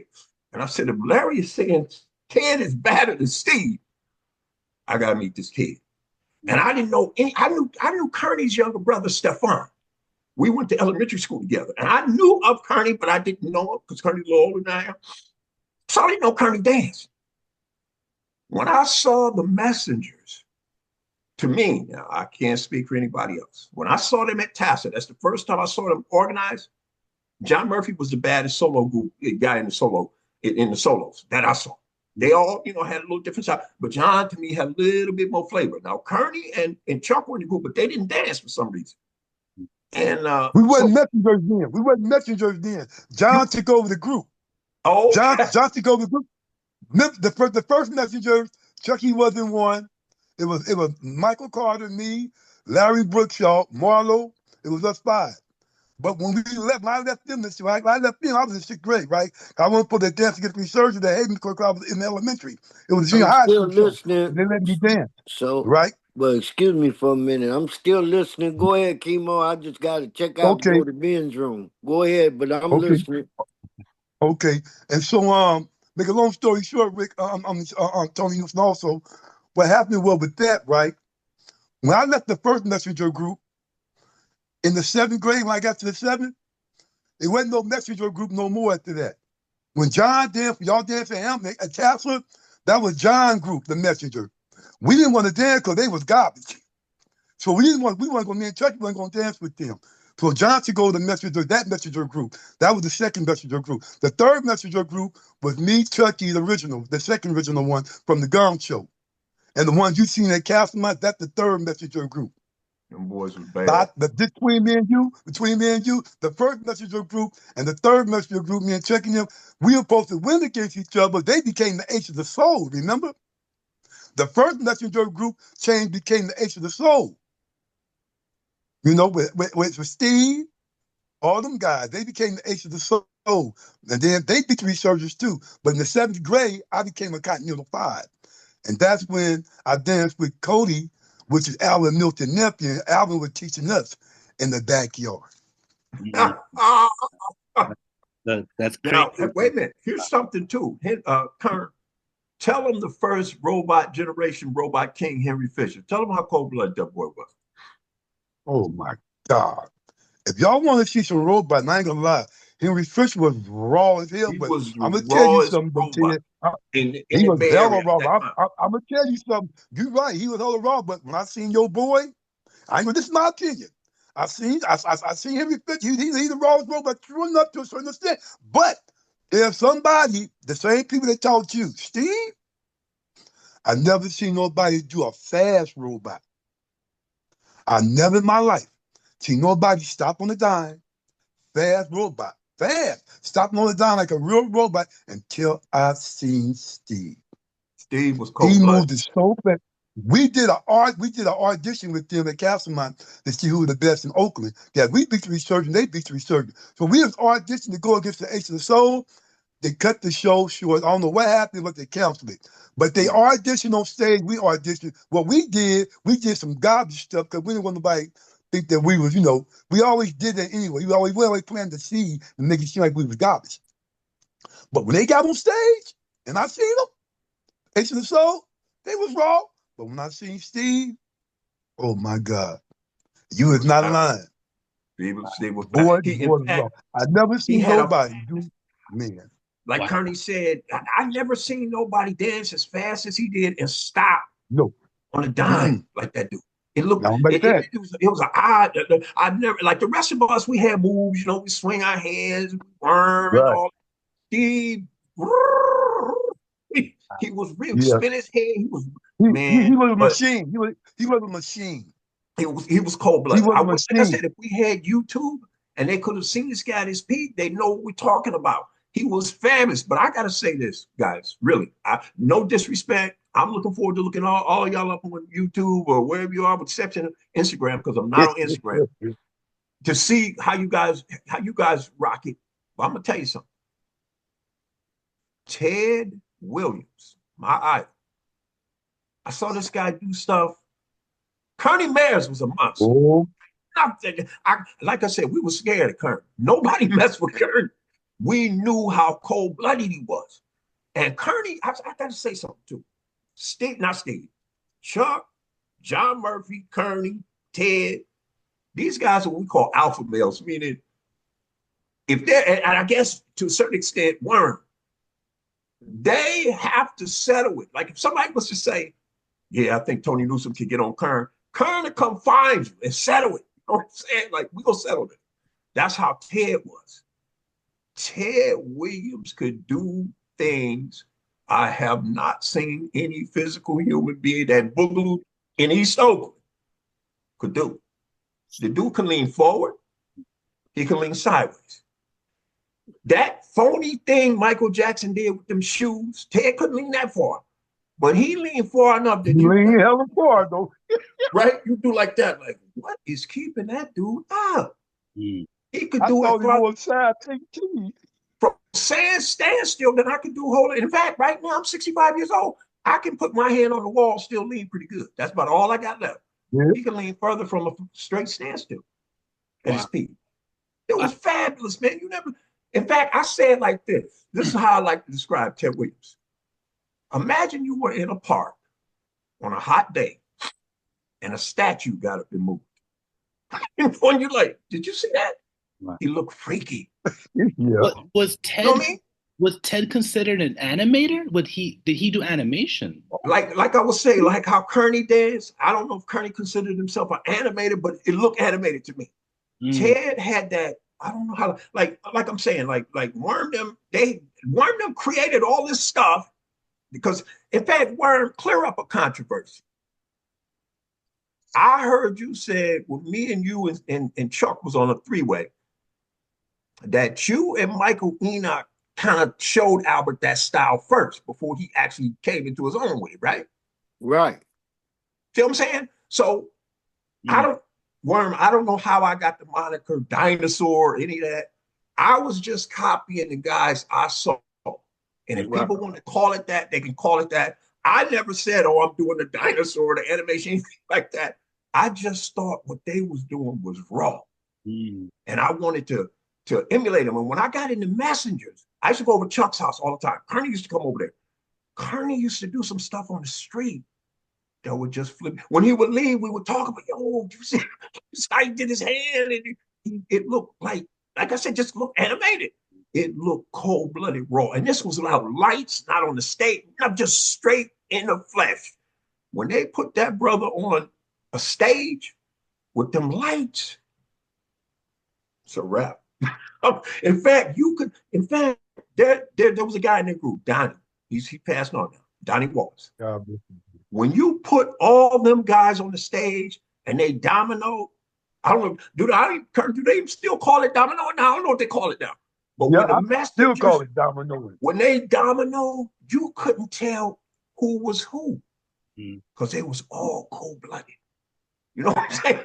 They had the coldest domino in the game. End of story. Wow, that's Cats was fabulous. cool. In fact, You ain't that's how they lying. were the Beatles. They was charismatic. They had charisma. They had showmanship. And here's the one thing that I really have to say about the Messengers. Above all else, they were humble guys. Yes, Lord. You know what I'm saying? You never heard about them going, so yo, check me out. I'm the man. Now, first of all, nobody was gonna challenge Kerney because we was all scared of him. But I'm saying the rest of them, they didn't, with the exception of we know one guy, Kerney, that would go around. But for the most part, the Messengers were just down-to-earth, blue-collar guys that had crazy skills. They put their time in. In fact, if you watch any of them dance, you know they put their time in because you couldn't easily emulate what they were doing. You just couldn't. You had to go practice this stuff. And I don't know how Jerry got his slide down and all that. Well, I had to practice a lot. Mark, how did you practice like your control, like body control, animating? How did you practice that?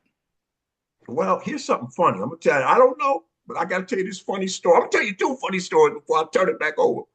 I gotta tell you, Worm, I never told you this story. This is gonna trip you out. This is true, what I'm about to tell you. But I gotta tell you, I'm gonna ask you a question directly. I used to live where we lived. We had in my room, it was me and my brother, my oldest brother. He passed away about a year and a half ago. But in our room, the window, when it turned dark, it was like a mirror. Wow. So I used to put this red robe on and tie it because Ted wore brim and all that. I grew out of the brim during high school, but I would act like I had a trench coat on like him, and I would tie it, and I would watch myself in the mirror. Yeah, excuse me, it wasn't a mirror, it was glass, but it was reflection. And I remember one day I was practicing to Spirit of the Boogie by Kool & Gang, and that's not really a Boogaloo beat. And I did this move, and I had a little bit of bounce in it, and for like a nanosecond, I said, that looked like Ted. I said, I'm keeping that. And I went on and kept practicing, right? But when I was in the eighth grade, I was practicing. I don't know how many hours you put in a day. I would practice an hour and a half, 2 hours after homework, school. You know what I'm saying? Just and like say you see somebody do something. Like you saw Worm. I didn't see Worm, but I'm just saying you see Worm, see Kerney. So you say, oh yeah, I remember they did this move to this beat. So you put that song on, you know, and you try to do your little thing. I had practiced, man, for about a good 2 hours. And I sat down on the bed and I was discouraged because I wasn't at the point I thought I should be with all this effort. And I was several times. I don't know about you, Kern. I was on the verge of quitting several times. This time I was really depressed. Like, man, the hell with this. You know, I didn't put all this effort in. I'm getting nowhere. And I sat down on the bed. And I'm not even kidding you. A little voice came to me and said, listen, no matter how hard you try, you're never going to be any of these guys you admire. Steve, Ted, Larry, Henry Fisher, all these guys. But this is what happened. That same little voice said, here's what we're going to do. You're going to take all them styles you admire, you're going to combine them together, and whatever comes out of that, that's going to be you, and that's what we're going to go with. And man, I'm not kidding you. It seemed like the 800-pound gorilla got lifted off my back. And I said, all right. And I got up and I started practicing again. But Worm, this is a story I want to tell you because I don't even know if I told you this story, but this is true. I'm not making this up. This is dead honest true. That show that we were going to dance in the Oakland Coliseum, remember when we used to go to a Royal Park to practice, to rehearse? I was at this little school called Birdman. It was a tiny little enclave school that was just getting integrated in the late 60s, so we never saw Boogaloo. You know, nobody was Boogaloo up there. And I was sitting on the stairs, getting ready to go to Royal Park. I was going to walk over there. And I had my little portable radio. We didn't have boom boxes back then. And Worm, K-Soul was playing. Jungle Boogie came on. Because I was sitting over there smoking blunt. And all of a sudden, I got nice, right? So Jungle Boogie came on. And you know how I come on to do hit that thing. Get down, get down. All of a Yeah. sudden, when it gets to the part, I say, a silhouette. I'm not even kidding you, man. I couldn't see face. A silhouette came in my mind. And I saw this guy, he was leaning up against this wall. And he pulled up his collar on his coat. He had this brim. You know, I said, dun, dun, dun, dun, dun, dun, dun. And the dude looked around and kind of leaned out like that. I said, you know, I was just tripping out. Whoa, Jungle Boy. So he was going through all these moves, right? So, you know, at the end of the curtain, the Jungle said, oh. I came up out of it. I said, oh, man, I can't wait to tell him about this. So I get over there, right? The resurgence are there, the messengers there. I didn't really know the messengers there. So Ronnie Randolph, Penguin, was kind of standing about 5 feet from me with his back to me. He was talking to these guys. He said, yo, I'm making this up now. I mean, they don't know this. Yo, I just saw the baddest Boogaloo I ever seen in Oakland. So, you know, my guys standing there said, yo, what do you do, Newsome? I said, man, I'm telling you, this dude is cold-blooded. So he's like, what do you do? I said, man, dude, took his hat up, he posed, I'm doing all this stuff, making it up, right? So Ronnie Randolph turned around and looked. Because me and Ronnie Randolph and Vic played baseball, his late brother. So Ronnie, he looked at me. He said, who is this? I said, I don't know this dude's name. I said, but I'm telling you, he's hella bad. So Ronnie turned back. So I'm going on. So finally, Ronnie turned around. He said, I wonder who this is. This sounds like Al. I didn't know who Al was. But in my mind, I thought, I ain't no Al. You know what I'm saying? He just making this up. So when I finished, I'm sorry. They started throwing out names. They said, yo, Tom, could he get on Fisher? I said, man, this dude kill Fisher. They're like, what? So somebody said, could he get on Steve? I said, man, this dude will smoke Steve. So finally, Jermaine Hill, he asked the ultimate question. He said, could he get on Ted? I said, Ted can't beat this dude, man. So they was like, what? Because on our side, Ted was the sheriff. You know what I'm saying? So Ronnie Randolph turned around. He said, I wonder who this is. So 2 years later, I get to Castlemont. I'm a sophomore. We're out in the yard talking. This is when I first heard of the great Jerry Rentie. I mean, I didn't know his name. I heard Puppet. I didn't know Puppet was Jerry Rentie. And Ronnie Randolph said, yeah, Al used to do this. And what? So I said, what is his full name? He said, Albert Milton. And it clicked. I said, that's who Ronnie was talking about when he said, this sounds like Al. Now I'm thinking in my mind, I made this up, and you're telling me it was some guy in real life that was doing this kind of stuff? So I'm like, oh man, this dude had to be cold-blooded. So I asked my idol, Ted, one day. I said, Ted, could you get on Iron Man? I didn't know what he was going to say. I was just curious because he was real arrogant. And Ted kind of looked off in the distance, right? And he said, I don't know. That shocked me. Wow. I didn't say a word, but I was shocked. I'm like, what? You don't know? You Ted Williams. What do you mean you don't know? So that's how I knew, man. Thank you. Albert was as cold as Jerry and all these cats said he was. And I was hoping he was going to be on here today. You know what I'm saying? But their first generation, like I said, Al, the Worm and all them guys, the late Michael Enoch, the Clown, they taught us. We watched Hammer on Soul Liz. Well, I didn't. Kerney and them seen them. That's how we learned the game. And then once we came into our own, we put our flavor to it. You know what I mean? Exactly, and then the kids behind us saw us. In fact, let me just tell this last story, and I'm going to shut up. Kern, when I was like 20, 21, I'm out of Castlemont right now. I long since hang up with Cleveland. I can't get down no more. A friend of mine, Anthony Hunt, we were driving from his sister's house. We came up to the corner. It was these 3, 4, 5 guys on twin bikes in the corner. Come up, had beavers. Some of them had a little golf cap. So my boy honked the horn. And he said, yo, little man, how y'all doing? I said, all right. He said, y'all Boogaloos? He said, yeah. He pointed at me. I was in the passenger seat. He said, this is Tony Newsome. Kern, them boys started slamming. Bam, bam. He said, no, I'm just playing, man. They said, yo, man, don't do that. Don't do that. So when we drove off, I didn't say anything to my boy, but I thought to myself, wow, what in the world could these kids possibly know about me? You know, I'm 5, 6 years old, these kids.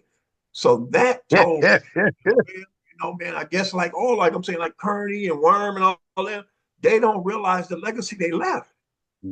Because I was in high school And I'm hearing about Jerry Rentie and his slide, and they call him puppet, and some people call him the worm, and all this. And all. I never saw it. In fact, Ronnie Randolph told me you used to keep a toothpick in your mouth, and that's why he had one of his. Mm-hmm. Sometime, yeah.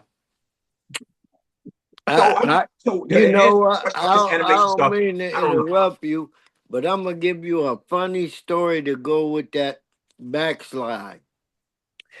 First of all, when I made that up, it was a guy from Frick who helped me do it.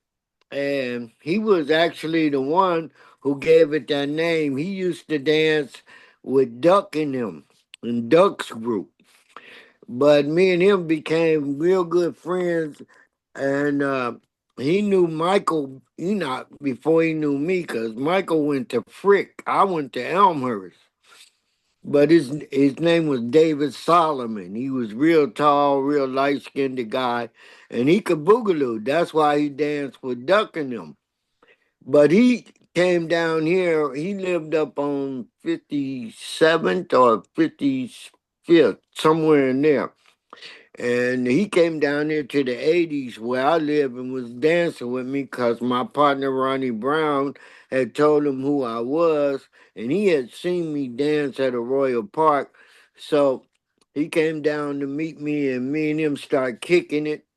And I was showing him what I was calling the sliding camel walk. I was trying to make the James Brown camel walk a sliding camel walk going forward. And I wanted to do it slow so that people made it look like I was walking on water. That was my goal. And so he said, "No, Jerry, do it backwards, man. You could go faster backwards, do it backwards and make it look like you sliding on glass." So that's when I started doing it backward. And that's when they start calling it the backslide, which was originally I was trying to go forward. Now, where the people in East Oakland saw me do that the first time, I was at a basketball rally at Castlemont, and I was going to Fremont at that time, but Michael was going to Castlemont, and he told me come go with him to the gym to this basketball rally because I live right down the street from the back of Castlemont. So we went up to the gym, and so he had already made an agreement with this girl who was kind of like the event organized on student body to dance. And he said, "Jerry, I ain't gonna dance unless you dance first." And I said, "Well, I'll hit a step for you out there, and then you come on out and dance behind me like we usually do." He said, "Yeah, okay." So he said, "Jerry, show him the backslide." And like I say, I was somewhat, since I was the founder of the group, you might say, uh, we dared each other to do shit, right? And I had been telling him I could do the shit from basket to basket. And I'm in the gym. And he said, "Okay, let me see you do it basket to basket now." And I said, "Okay, I can do it." So this is the part that make it the funny story. I went out, started boogalooing, did the splits, came up off the floor, spinned around, and so I started doing the backslide, going down the court to the other basket, right at the end of the gym. So I got down there, and I had it in my mind I was just going to do the Superman, which is the layout, and then you come out, flip over from that, do the splits, and come back up. And I had to come back down to the other end of the gym to get back where I started from. So I started doing the backslide, going back to the other court.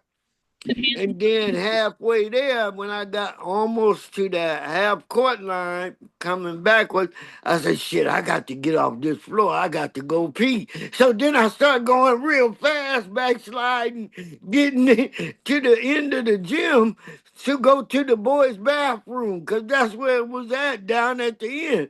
And the people went crazy because they think I'm just hitting the step, my ass trying to get off that floor before I pissed on myself. You know what I mean?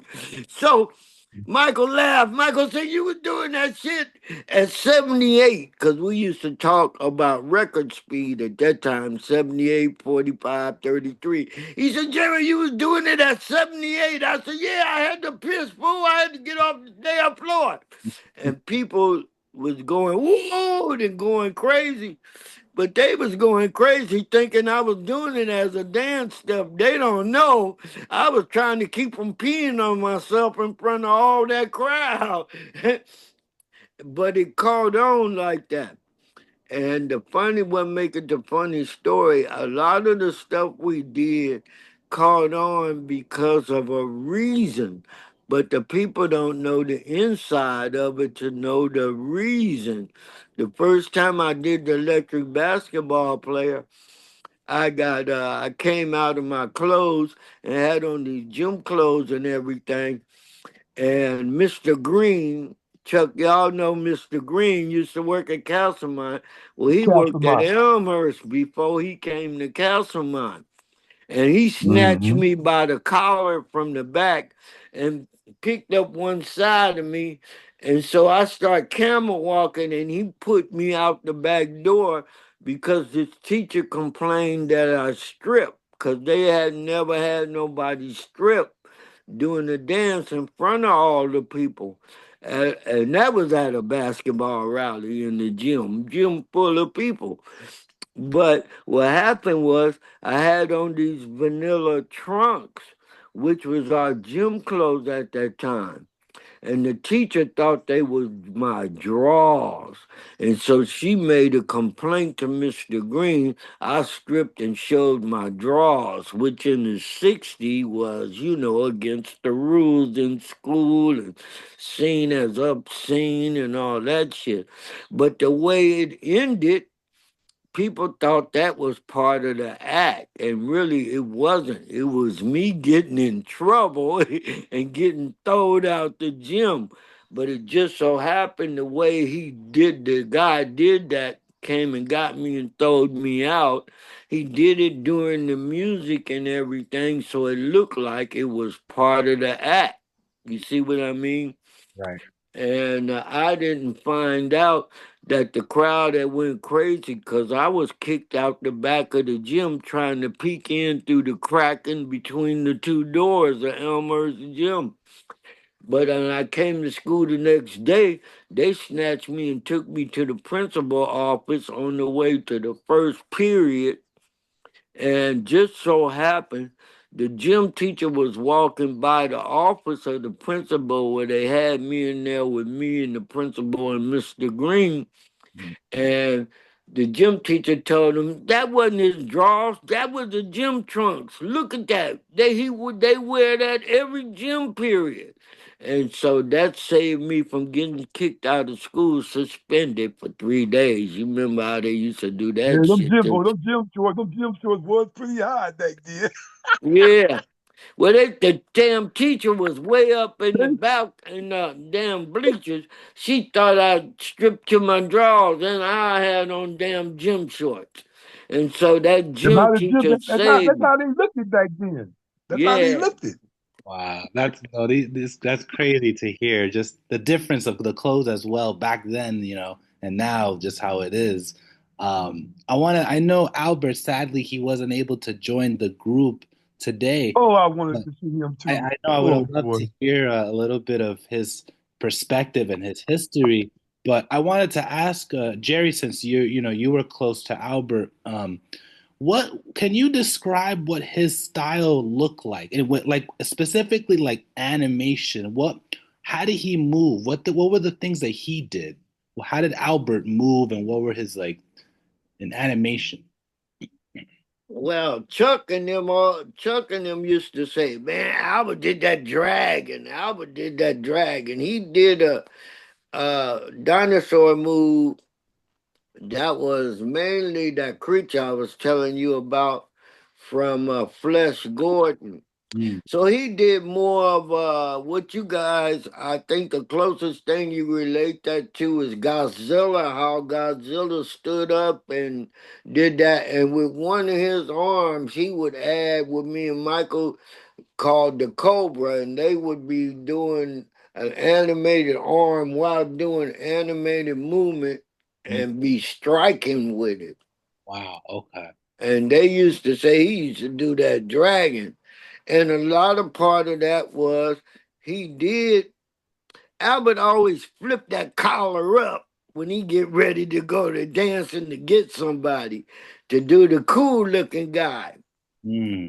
And it worked a lot of times. He have his brim on, he flip that collar up and come in and start doing the Italian. And a lot of his favorite move with the Italian was to look cool. So he wouldn't do it so much to where it looked hard. He did it short and sweet, and then all of a sudden come out hard on you. And so Albert was good at being deceptive. And when you ask why did it I call him mannequin, it's because we used to say because he was very dark skinned that Albert could look dead. Just like you saw a mannequin in the store window just standing there posing, Albert could buck his eyes and look like he ain't even breathing Wow. and Okay. be posing hard on you. And I looked at that one day because I was in the mall at 73rd. I said, that motherfucker look like a mannequin. Hmm. Mhm. I'm going to start calling his ass mannequin. And boy, he used to hate that when we called him mannequin. I would do the mannequin. I'm not no damn mannequin. I'm Iron Man. Yeah, that's hilarious to hear. Because Iron Man, that's the name that at least I heard of Albert was Iron Man, but it was Mannequin before or after. Well, it was after Iron Man, and we Okay. tried to change it to the mannequin, but he didn't like that. But when we would do stop and pose, when we would do the tea party. Now he really fell in love with that routine where we did the tea party. Mm. And right before doing the tea party is when we came up with what they call freezing. And at first we used to call it rewind because Rewind. we heard the film, we caught that off of the film, like when they had Laurel and Hardy Mhm. or the Three Stooges, and at some point in the show, they would be rewind the film where they would be going backward, and you'd hear the film going beep beep beep beep beep beep beep beep beep, beep Right. while they were going back, making the film go backward. So we start calling that rewind. Which we would do a routine or doing some steps go forward. Now stop, freeze. Now do it backward. So so a rewind as though you were doing rewind already. Like people I because I okay. I've seen people nowadays they say like they maybe they brought the rewind or fast forward to life. But you're saying the rewind has been around. You've been doing that. Yeah, we was doing rewind because here's what we saw in the musical movies where you saw Sammy Davis Jr. and everybody. They danced forward. Mm. But in some of the comedy movies, Jerry Lewis or some of those, they would do stuff go forward and then stop the film all of a sudden and make them do it going backward, Mm. back to the beginning of what they did. Mhm. Like walking forward and then the film stop, boom, and then you hear it rewind, beep, beep, beep, beep, beep, beep, beep, and they walk up backward, going back out the door, out the room where they just came in. Wow. And so we looked at, oh, we gonna rewind on the motherfucker. You Gonna know what I oh, mean? wow. They ain't gonna catch that shit. Okay. Jerry, let's rewind. So then the first routine we did with that Albert fell in love with is Michael Enoch baby sister Vivian. She was sitting on the front grass at one of them little tables they had for little girls, and she had dolls in the chair, and she was doing a tea party. You know how little girls growing up, they do the tea party with the dolls. And when I saw that, I said, okay, we're gonna do the Boston Tea Party. Cause I tried to make it be like guys. And Yeah. he said, what's that? I said, what we're gonna do is we're gonna creep forward, pull chairs out, imaginary chair, sit down like we sitting at the table and serve each other tea. Then we're gonna freeze and go backward. Put it backward. Everything we did. So we did that as a group, Okay. like coming to a tea party, and then go backward from pouring the cup to handing each the cup to putting it to your mouth, and then back to sitting and posing, and Wow. then stand up, spin around, slam the chair and the table, and start back hitting it. Wow. And man, people went crazy when we showed them the tea party. Wow. I started out calling it the Boston Tea Party. Albert changed it to short to Tea Party. Like I told you, teenagers have their own code, you know what I mean? Right, right. And he just started calling it Tea Party, and that stuck. So we just started calling it Tea Party. Party. And we would do that routine together. First, we did it outside where they had a carnival like festival in the parking lot at the mall. Then we did it at Royal Park. Then we did it at Havens Court. And then we did it, what we do at the Blue Dolphin, Mhm. because they had a big dance at the Blue. We did it at the bowling alley. It used to be a bowling alley down there almost by Havens Court. Wasn't that by Havens Court? It turned into a big church.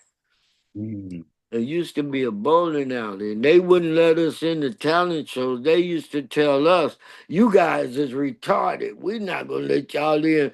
They wanted singers, so I got mad, and I went back to them and said, "You know what? We're gonna turn this shit out. They won't let us in." Jay Payton's talent shows, and they said, "What you want to do?" I said, "Michael had that big ass radio. Used to could get Japan on it, all them places." And pull that antenna up. We put it on KSOL, and they start playing James Brown and shit. I said, we're going to dance right here. We start dancing outside. People went in, Jay ran them out there dancing.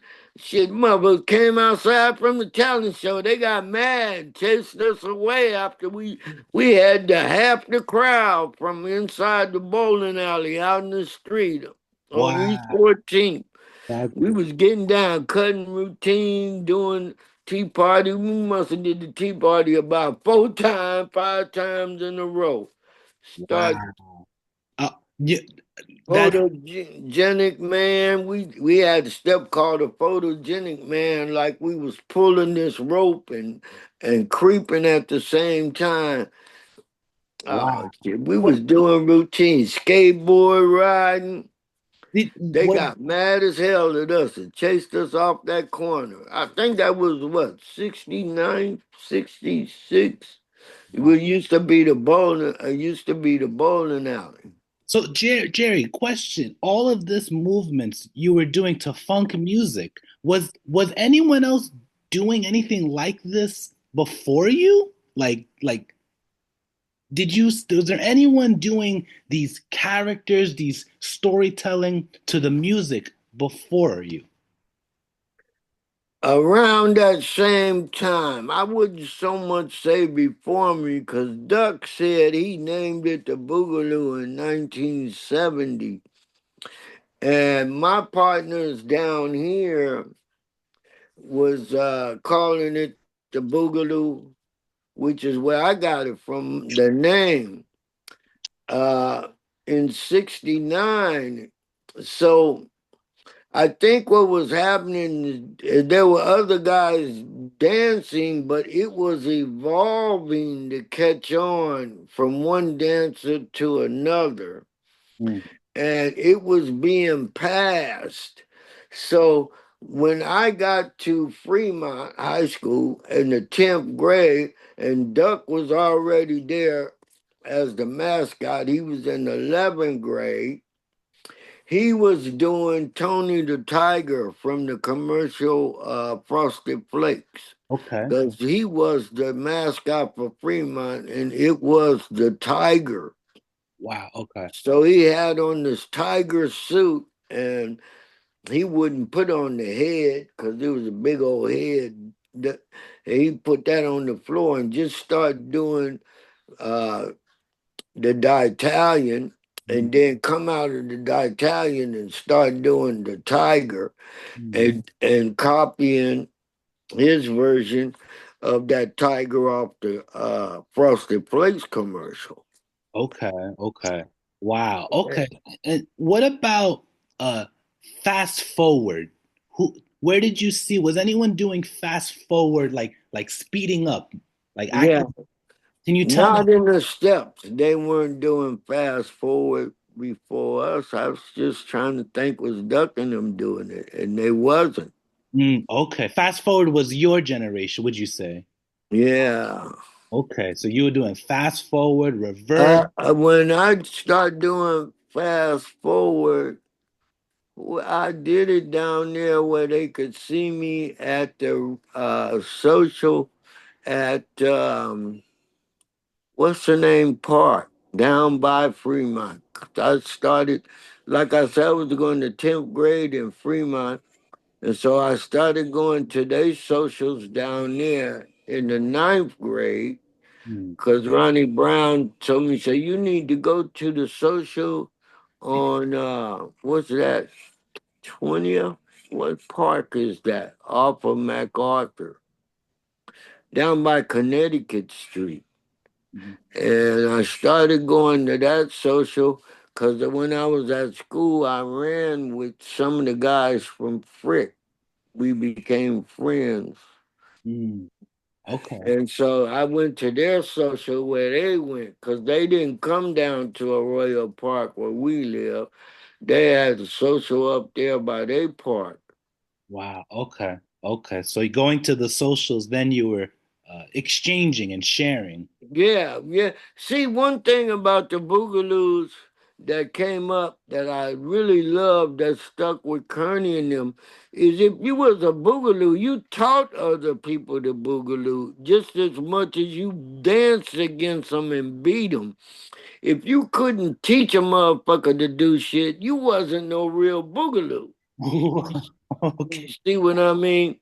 Okay. So Boogaloos didn't just hone their shit to be selfish. Mm. They did shit, and then if they seen somebody trying to do it, they would correct them and kind of teach. I taught so many people so many different moves, and it wasn't because I was so great. It was you wanted to see them up. You know, you part of your rep, so to speak, Mm. was if you could bring up somebody else. You know what I mean? Then you was a bad motherfucker, but you wasn't no bad mama jamma if you couldn't teach nobody, Right. you know. I, I, I Shit. I think that's interesting because I feel at least like when I came up into this dance scene and and popping and stuff, that there was a lot of keeping information. Like people were really good, but they wouldn't share the how to They do it. still doing that. Hmm. They still doing that. You're right. In the popping world, you're right. You're very right. They still doing that right now today. So it's interesting to hear you say, Jerry, that not only are you as a boogaloo dancer, you're dope, you're great at what you do, but you want to share that and bring other people up. And I feel that that perspective wasn't really seen, at least in my perspective of popping and some of the popping people in that community.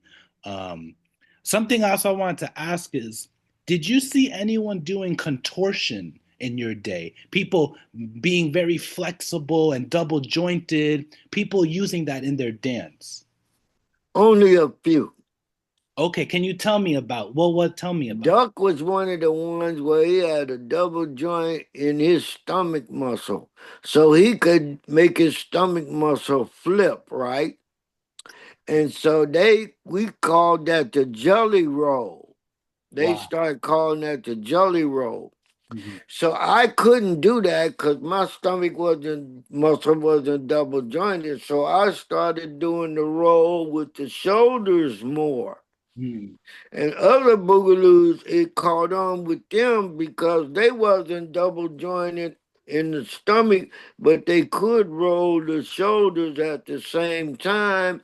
And then once they see me worming, which is the waist circular motion and the movement of the leg circular motion while twisting the upper part of the body, that caught on. And so the people that was kind of double jointed tried to imitate Duck doing that stomach flipping, Mhm. and they couldn't quite do it if they weren't double jointed, but they could twist their shoulders, went more to twisting the shoulders. Mm. But there were some people that could actually caught on and started doing that stomach flipping and doing the jelly roll is what we called that when we saw Duck doing that. Okay. Because I remember asking this other guy that danced with Duck, the midget, Little Willie. I said, Little Willie, what's Daddy doing? And he said, that's the jelly roll. And that's why I learned that term, the jelly roll, from Little Willie, who was this midget Mm. that danced with Duck and him. Actually, Little Willie was a bad boogaloo. He could boogaloo his ass off. And what made him a killer was he was a midget. Wow. Okay. You didn't see these many midgets boogalooing. What was his movement like? Can you explain what his movement looked like when he was boogalooing? Uh, his basic move that he killed people with is when he would spin around and come up and start creeping. Since he was, tall as your waist, Yeah. you're looking at him and he's creeping, doing doing some tiger movements that he learned from Duck. It looked animated when he started doing it in slow-mo, which we Mhm. call slow-mo when you dancing fast and then go to slow-mo. Oh wow. Okay. Wow. And so the audience would go crazy.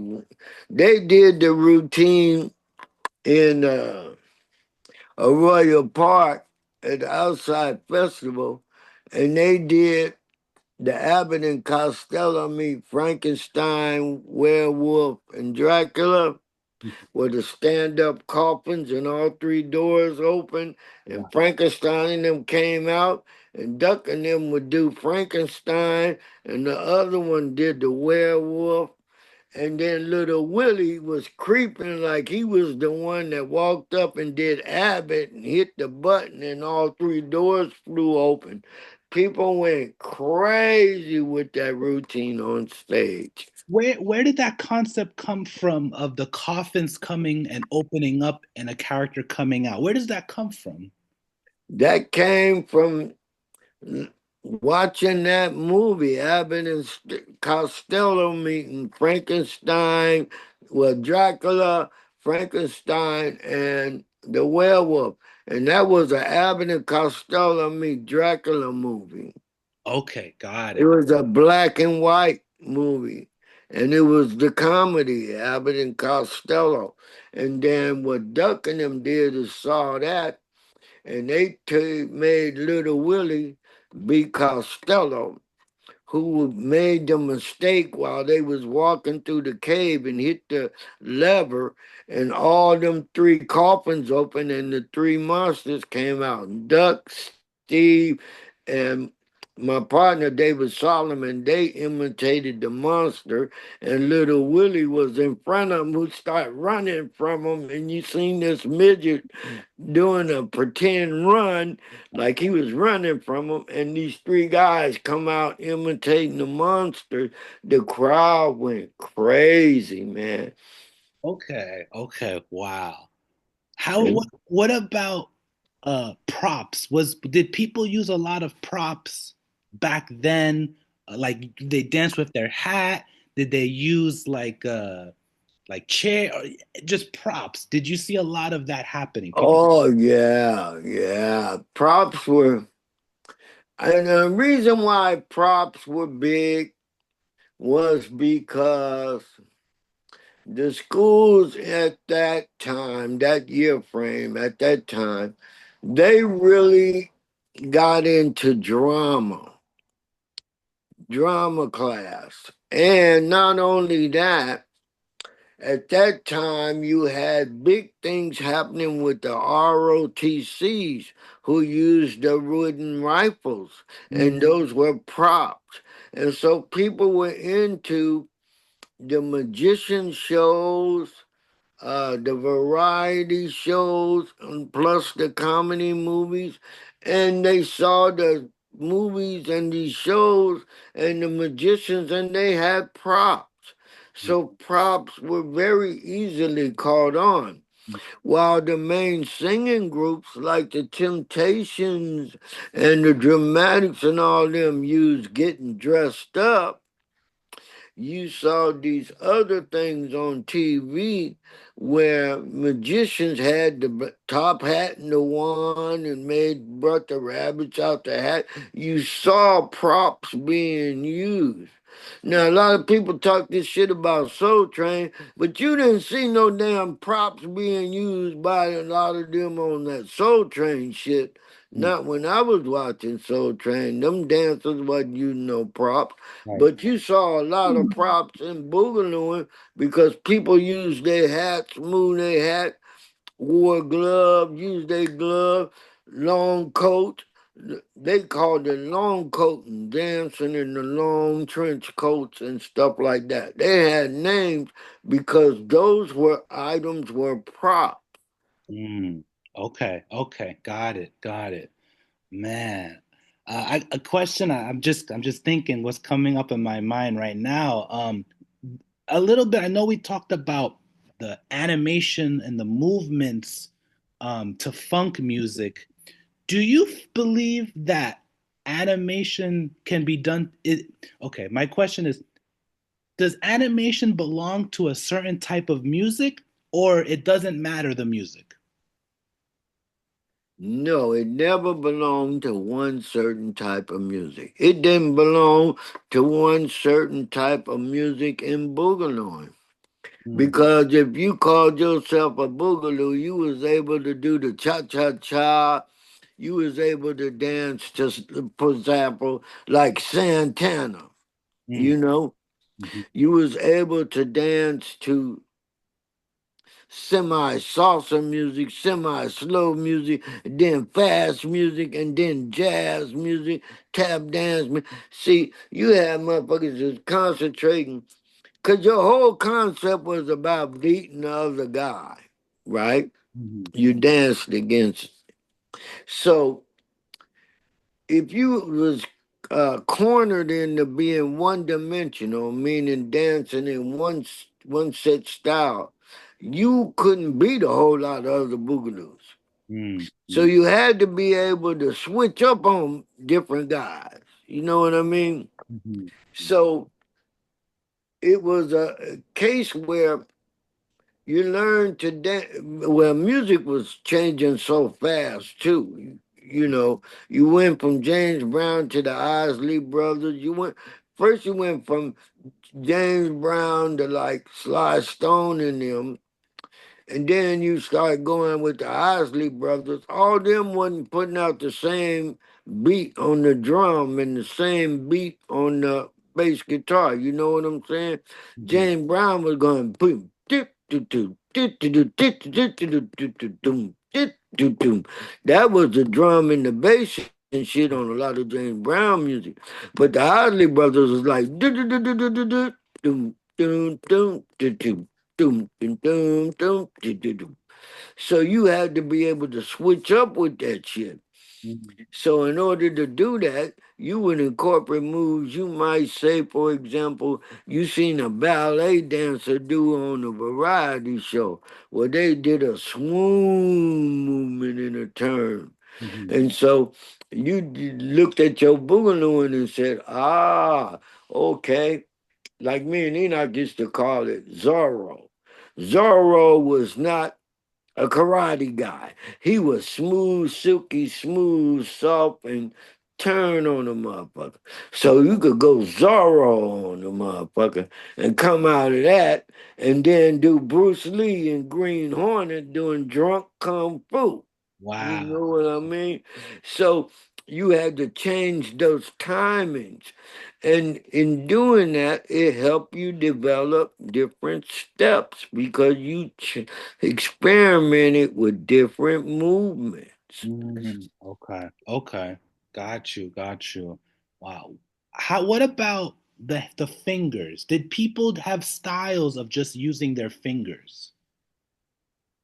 I wouldn't say styles, but in movements, they would do things like turn, pointing, uh, this the waving of fingers to pull somebody out on the dance floor, out the crowd, Okay. throw up a peace sign, throw up a unity sign. But that was part of whatever movement they was doing where you did hands. Because I did a lot of hands. So did Enoch. Enoch was the one who really got me into doing hands because, like I say, he copied shit from the Adams family and they had that one hand used to be Yes. there. And he loved to do that. And when he did lurch, he would do lurch playing on the piano, you know. So you had a lot of hand movements going in. A duck dick, a lot of the hand moves where he would turn his back to you and do the like somebody was hugging him, Oh you yeah. know. And so you had a lot of those. That's where I got the idea to tell people every part of your body is a prop because you know your head movement is one prop, your hand movement is another prop, your shoulders is another prop, isolating your leg, your knee, you know, your foot, you know. And if you look at it that way, then you start learning how to gain more control and separate your movements. If you look at, you're going to be a prop with your hand. You're going to make a prop with your neck and your head. And then you're going to go down and come back up and make a face. You know, those are all separate props. Wow. Okay. Okay. Breaking it all down, all the parts of the body. Wow. Well, I think at this time right now, I'm gonna ask if there's any last questions. Anyone right now that is still that's tuned in, if there's any last Yeah, question you would like to yeah. ask Mark or Jerry? Yes, Um, Karen. yes, tell Jerry, tell Mark, keep putting Newsome on real fast. I need his phone number. Let's see. Tony Newsome's phone number. Kern, I'll send it to Chuck and he'll give it to you. I was going to ask you that. Can I get it from Chuck? I was going to ask you, can I do Yeah. it like that? Let me I say love you, something man. real quick. Let me say something real quick. I never saw Kerney do this move, but I bet money he could do it with ease. Back in the day, Worm, you remember brothers would have their trench coat and they would take their collar and they would turn it and then they would go into like a Dracula creep. I guarantee you Kerney would have rocked that move because he was tall and he could creep, had the animation. Henry Fisher, you know, when Bird was talking about rewind, Henry Fisher could do something, and whatever he did, he could put it in reverse and do it in reverse. Very few cats. That's why I'm going to ask that. Tony, you was good with that too. Well, if you say I was, I'm gonna take it as a compliment, dog. I don't know. Man, That I remember, God bless the dead. God bless the dead. Before Rentie passed, we was over Wayne House. Remember on 88? Was in that garage. I don't know if you remember. You did a move, bruh, and you reversed it so cold. well, you Yeah, know I something. want to share that with you, bruh. You did a lot of that kind of stuff too, I bruh. Well, wanted to I'm say glad to something. hear that. I'm Me and glad to hear Kerney, that. me and Kerney had the same move, and I know we didn't get it from each other, but he did it and I did it. His version probably was better than mine because he composed better. But we would turn, flip our collar up, drop our head, and creep up. They call it the headless horseman. And that was just, I don't even know where it came from, but he did it and I used to do it. And I'll tell you something else, Worm. I don't know if they did this in your generation as much as they did it in ours. We used to swoop. These youngsters don't know how to swoop no more. Kurt, tell them how we used to rock the swoop, man. That was a Man, classic shit. boogaloo. Just Jerry, just like y'all did the Italian. We did the swoop exclusively. Our generation, you really Yeah. don't see like Newberry's pretty good with swoop. John, Kern, me, Steve, Chuck, we are Mhm. Randy. We all could swoop. If y'all don't know what I mean, no offense by the swoop. Well, Kern can still do it. I can't do it no more. But we used to swoop, and we all had different versions Mhm. of it. But we all used to do it. There you go. There you go. It's sad that this generation that's coming on now, you guys got your own group. Don't get me wrong. But I'm I saying you rate could I have rate my started right handed. I rate my right hand. I rate my right handed guy. No disrespect. I've been teaching since I've been out of prison in 2012. I hate to say it. Most of my students been Asians and Chinese. I have one Caucasian brother and a brother African American brother I got now. He hasn't came here yet. But I have his brother lose weight. Oh, y'all gonna see it. But let me say this here though. Out of all the students I taught, out of all the Asian and Chinese, no disrespect, I love y'all, but you haven't showed me nothing. All this stuff I taught y'all haven't shown me nothing. It's Oh, not disrespectful because you do what you want to do. I don't know if it's for money or just want to get interviews or anything, but I've been teaching. It ain't my fault. I've been giving it to y'all, teaching y'all for hours, and I haven't seen it on TV yet. I haven't oh, seen it on. I haven't seen it. I haven't seen it on video. No part of Boogaloo I haven't seen none of it like that. Only the vibrating shit. That's it. I have, and then they not even doing it like that, man. No disrespect. I love them, but it's heartbreaking for me to see me teach all these people this stuff and they not executing it. You know, just like I was teaching to get ready to teach a Boogaloo group, and I was trying to teach some Asians, but one of them got on there and disrespect the history and try to say that it never was called Oakland Boogaloo. It always have been called that. But I just want to say, I had to cut him off my wire because you put love and put stuff out to too many people. They start want to lie and be a part of creation, not a part of. You know what I'm saying? So I just backed up and gave it to God, man. But do y'all see it again? I got something in action right now. God is good because He's taking care of my health now. And I'm going to do this. I got all my pieces I paid for already. The Lord is good, but I'm going to say because I'm doing it for God. I'm not doing it for me. But in order for them to see it, believe me, they're going to have to pay at least $100, $50 to watch it on what I'm going to do. God is good. I thank God for that I can still do this. I give all my power to the Lord. I wanted to share that with you, Tone. The Lord been so good, man. There's yes, so much sir. stuff to deal with this. There's so much stuff to deal with this until I'm never going to be negative because everybody got their opinion, but you have to remember this. Can't too many people tell you nothing they wasn't from back there. Amen. Again, we got to be careful because sometimes as we get older, we forget certain things too. As we get older, because we don't know it all. No, Because there's Boogaloos that me, Tony, and even Enoch, Duck, if they knew it, believe me, there was other Boogaloo. Cause I done seen people I never seen before dance. And I didn't know they was raw, but they was raw. And I didn't know who they were. Because Boogaloo was worldwide in the Bay, man, Oakland. You didn't know who might come out on you. Mm. and here's okay. Let me say something else too, because I'm glad you brought that up. I'm noticing in the chat, like you guys will use the word wiggle. Where I was at Frick, we call it wiggling. On Kearns and them side of town, and Jerry, they call it worming. So you got all these Exactly. terms that they're kind of interchangeable and they kind of mean the same thing. And because people don't know the thing, they might hear this and say, "Oh, wiggling is different than worm." No, it's not. It's the same concept. But we called it Exactly. wiggling. That's what the first time I heard it. It wasn't until I got to Mm-hmm. Castlemont that I understood, oh, what we call wiggling, y'all call worming. It's the same thing. So, Wiggling, waving. oh, you know what I'm saying? Now, Kern, tell them about Hammer with them smooth hand movements. Hammer was Now, see, mad smooth. now between me and you, that's what I was going to ask you. Between me and you, I never seen Jerry the Rentie dance. I never seen Doug dance. I never seen Hambo dance. The only person I seen dance in that era with them was Alvin Milton because I danced with his nephew, Cody. So Alvin taught me a lot, other than my brother Terry Mears. He was the first one that taught me. His name was Skelly. And so my brother Terry the one that taught me because we used to go to the social 85th. But I'm just saying, I've seen Alvin. I can imagine Doug, all the ones y'all telling me about. But Lord have mercy. Let me tell you, man, that's what made me want to animate. Wow. I got going from side to side, throwing my arm, going side to side. I got that shit from my brother. My brother had a style like Larry Robinson, was rawer than him though, way rawer than Larry. But I want to say this: and he ain't just cross his legs, went under all that. He did a whole lot of wicked shit. But let me say this, man: the only one I see animate in their time, live, every day I had to go practice and learn.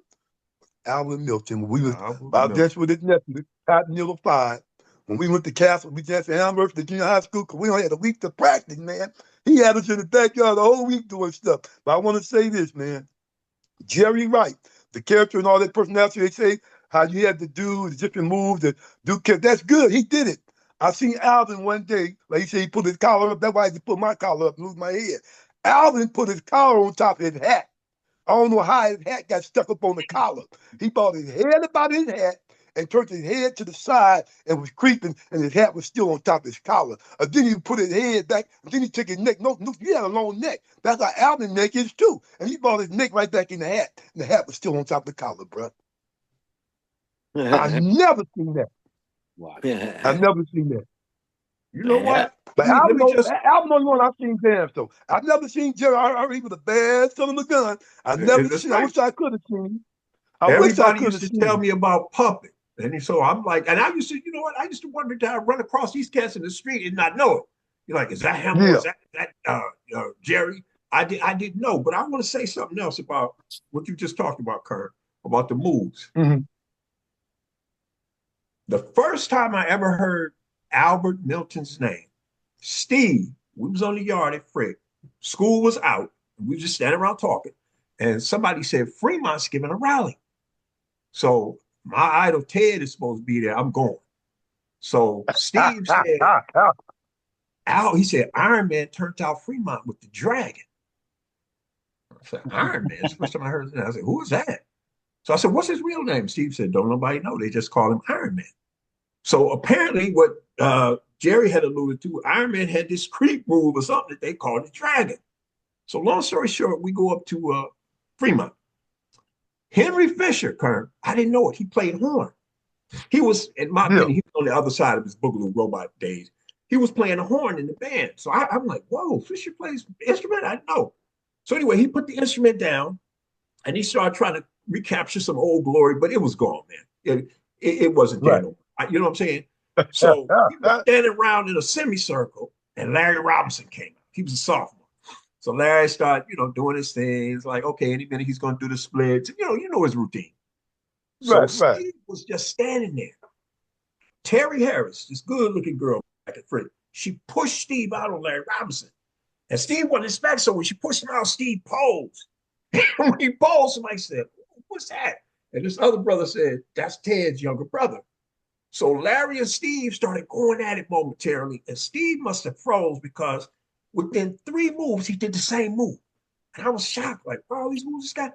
So no sooner than that happened, Ted reached in, grabbed Steve by his back of his pants, pulled him back, right? Ted had on his beaver and his trench coat curve. He stepped in, spun his head. He had his collar flipped up, spun his head around. Then he slowed it down and was screwing his head down.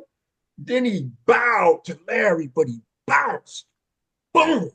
Wow. Man, it looked so out of control. Larry stopped. Egomaniac Larry Robinson stopped, took his cake cutter out of his back pocket, stepped back, started calling his bro. He said, that's Ted. Everybody broke up laughing. Like, whoa. The next day we got back to Fred. I And I'm heard so about that was a that too, Friday. man. Everybody got back to school. That we all had a different take. Yo, did you see how Ted did his arm? No, did you see how he did his head? We all was just like taking parts of his thing, right? I found out later, Ted and Larry had went at it before. And Ted Right. told me what happened. I don't know how it came about, but they got up on the stage at Fremont. And Ted said, Larry came out. He said, I knew how he do. You know, he said he done that flip. So Ted said he was creeping out, right? He said, I was watching him the whole time. He said, as soon as Larry looked like he was going to turn his flip, he Donald Jones the Kern. Ted said he took his hand, he reached down, he said he flipped. He said, when Larry went to come up, he pulled it up. He said the crowd Whoa. busted up. Larry was so embarrassed, he stopped. So that explains why when they went at it that second time, Larry didn't want no parts of it. He was like, nah, I tried these shoes on before. But we were like, we wanted to see Ted smoke them. Like, just keep going. I So heard about that too, man. I oh, heard about that.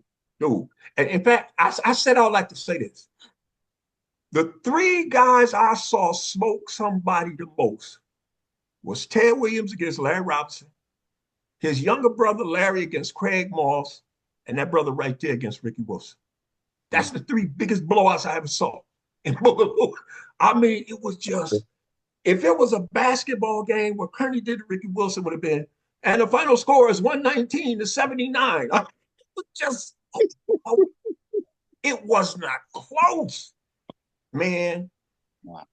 What I saw Kerney do that night, like I said, I wouldn't mess with that brother. After I saw that, I kind of kept my distance. Kern may not have known it, but I was like, I ain't messing with this brother. Okay, he's cold. He raw. Wow. This brother is raw, and I didn't fool with him. He could pose. I saw he could pose real good, but I didn't know he could move, and he was as charismatic as he was on the floor. I said, man. Let me ask you guys something real quick, Kerney and Tony. When y'all went to Castlemont, during the football games, did y'all ever have the dance against each other behind the bleachers while the band was playing? Did y'all have the school band up in the bleachers playing when they had football games?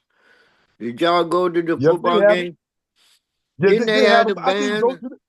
Yeah, they have them, but I didn't go to the game. I was more street like. You know what I Yeah, mean? I was yeah. always in the street because I didn't go to Castlemont. I didn't go to high school. Oh, okay. When I got to the 10th grade, I got kicked out of Castlemont. Oh, okay. So I never got a chance. I never got a chance to go to school from the 10th grade. I worked with my daddy welding shop. I was so raw in basketball the same way with my dancing. I was just raw in my basketball, my dancing. So the principal came to put me back in Castlemont to go to school, play point guard, starting guard for Castlemont, by changing my mind to work with my daddy welding shop. My Yeah. daddy said, "What you want to do, son?" Pop said, "What you want to do? Go to school." I work with the welding shop, so I'm going to the welding shop. So that was that was. Yeah, we Oh, You had know, a word, so but you know what? I was a street person. I was a street person. You know, you got because you know yourself, Jerry.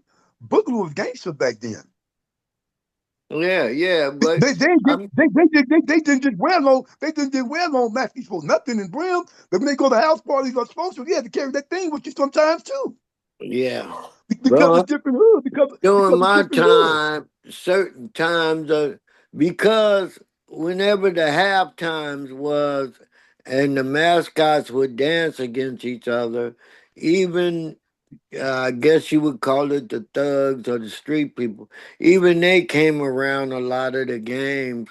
And because of that, uh, mainly me being where I live, just down the street from the school, we did a lot of dancing against people that came to the games from like Havens Court, came down from Yeah, I've seen that. Fremont or Yeah. McClymonds and stuff. And so I danced against a lot of guys.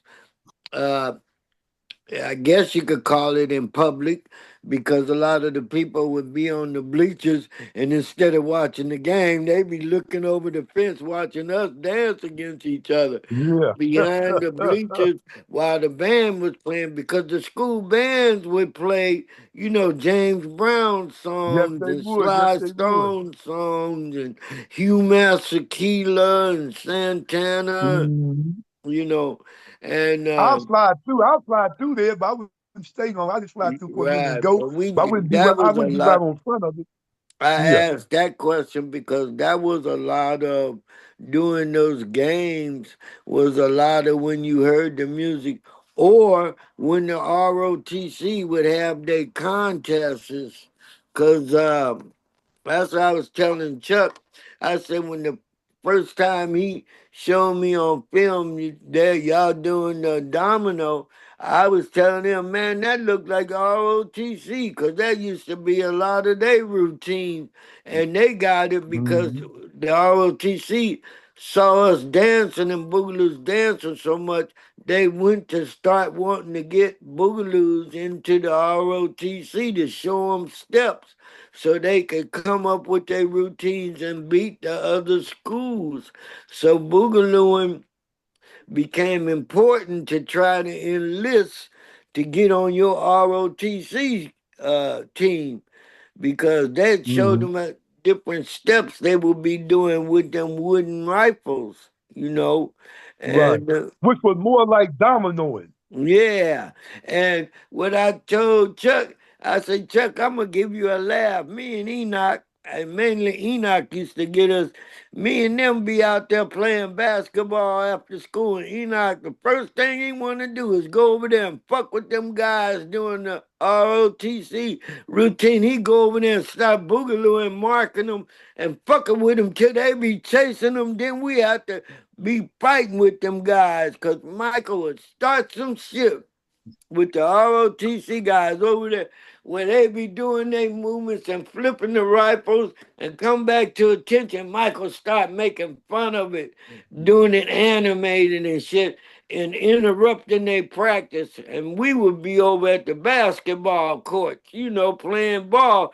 Next thing we know, here his ass come running with 4 or 5 ROTC guys chasing him. Then we have to turn around and back him up, and we got a lot of steps out of that, but I'm just saying, a lot of people don't know. They see the dance and they see the step, but they don't know the reason behind that shit. Some of it was comical and some of it wasn't. You know what I'm trying to say?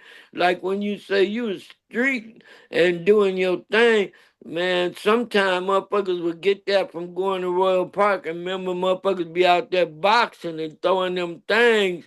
Motherfuckers would make dance steps up about so and so had a fight with so and they was throwing them things, and they incorporate that in their boogalooing and make a step out of Mhm. that shit. So a Mhm. lot of time, you know, and that's also where the names came up. You know, a lot of people made up names that stuck, but a lot of it came from movements we was doing and we make up, and not the dancer, but maybe your friends. They would give it the name. They say, man, you look like you just did Stop on a Dime. Like I said, yeah, I didn't make that name up. My friend made Yeah, that name up. And that you're right. shit I had a stuck. lot of names. I had a lot of names for moves.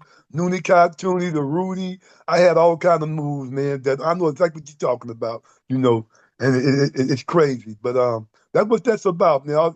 Boogaloo's character, personality, inventing. You know what I mean? Once you Yeah. become a pioneer and you're from the old school, which y'all started it off. Once, thank God, we were able to come in that era and keep it going and invent. See, God teaches us to constantly invent when it comes to Boogaloo. So the thing ain't gonna never leave because y'all left the torch, y'all passed the torch, and it's gonna always be burning.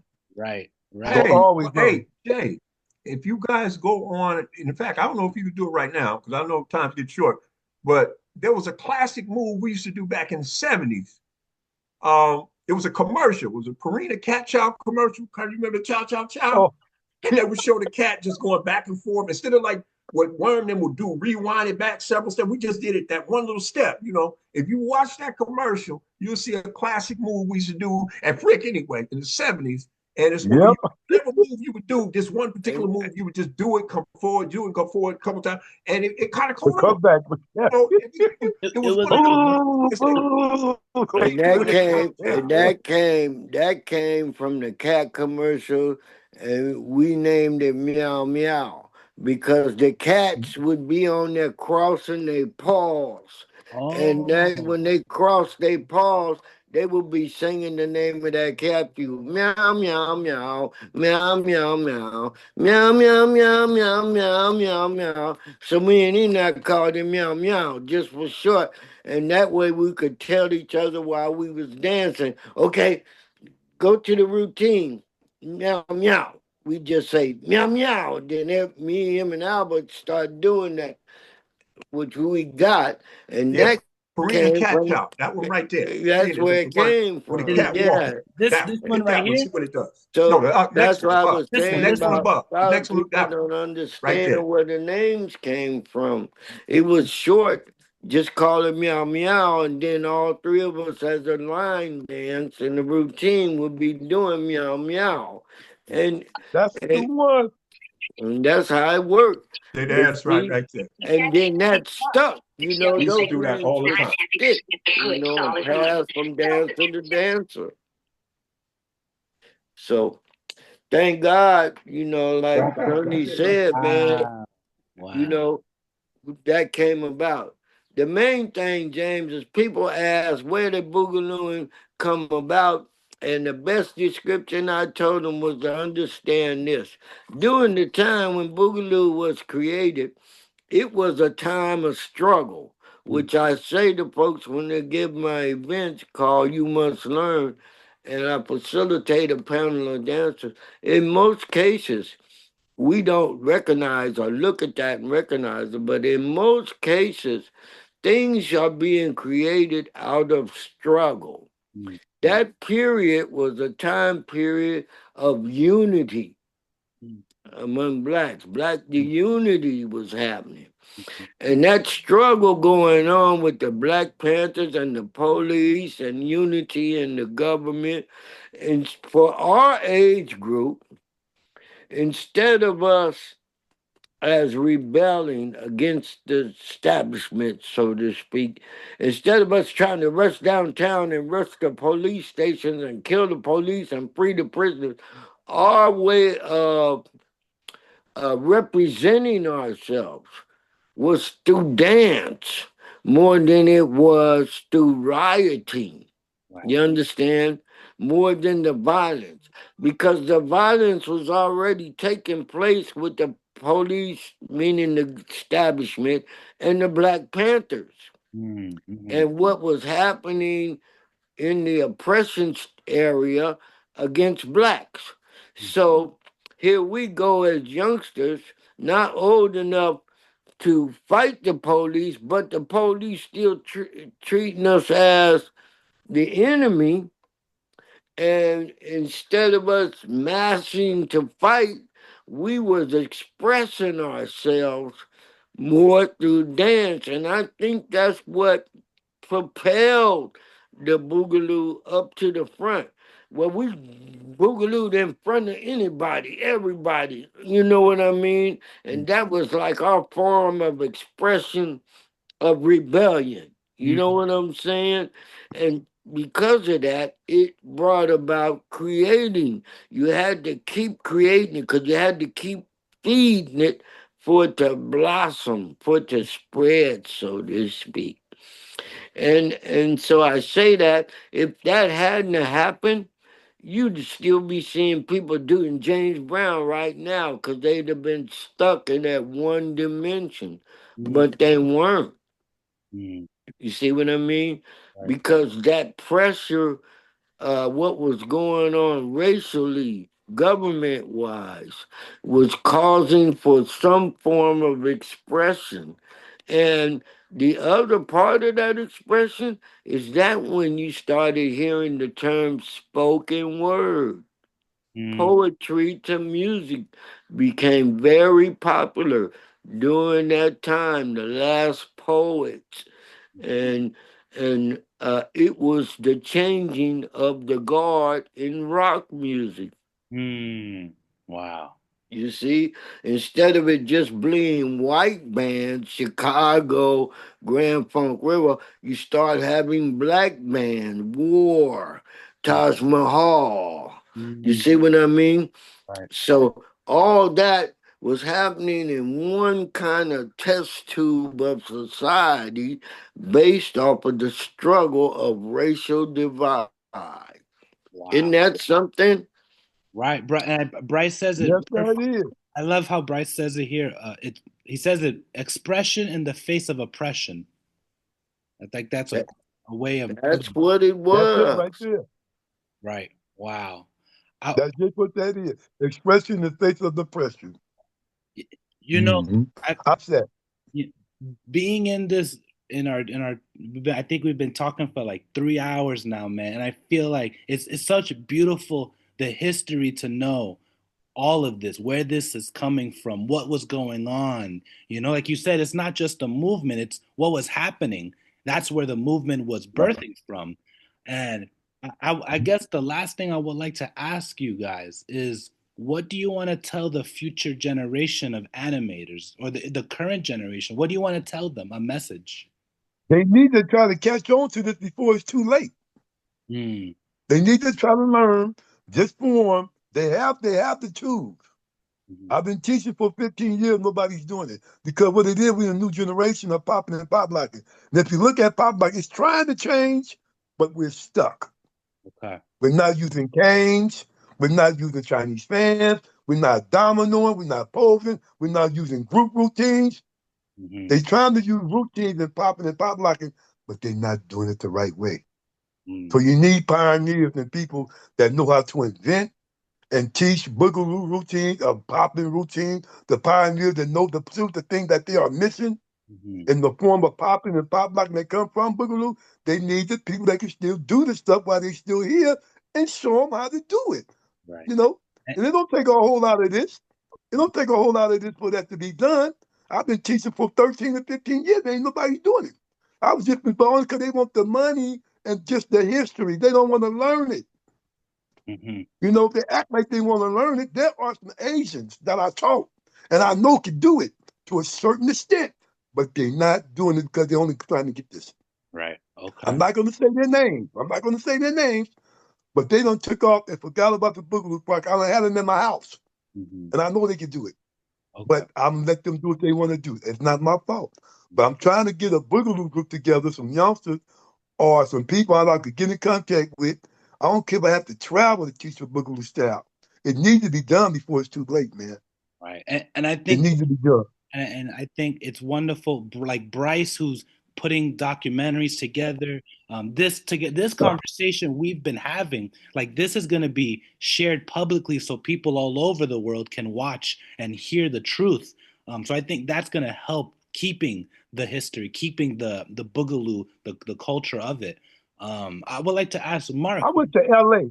Mhm, I went to L.A. twice for Boogaloo Sound. When I got out of prison in 2012, I called Boogaloo Sound personally on my phone. mhm, Because Chucky told me all the stuff that he was doing with the elected Boogaloo. Don't just respecting him. They good people. But he don't tell the truth. So I called him.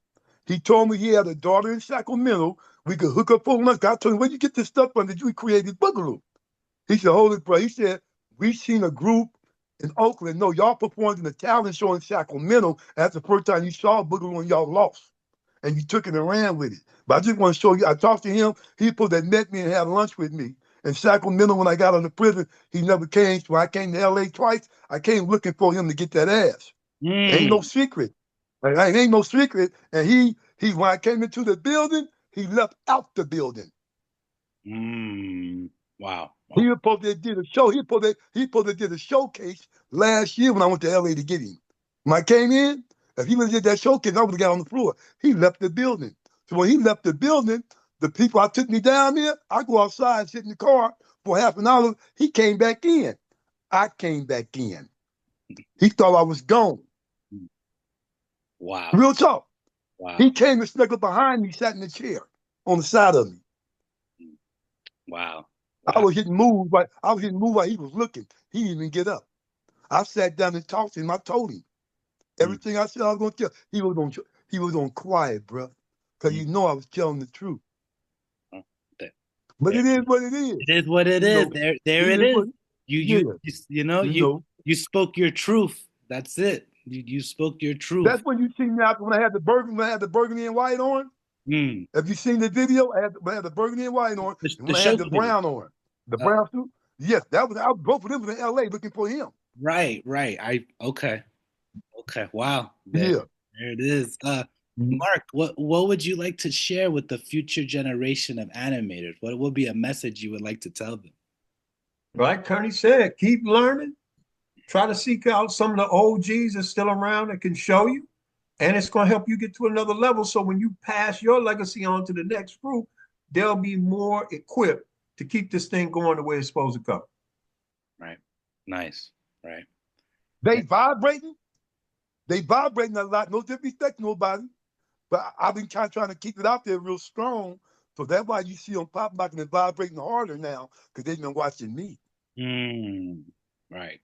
You get it? But they put vibrating and trembling more into their popping now, if you notice. Right. And they're trying to take it.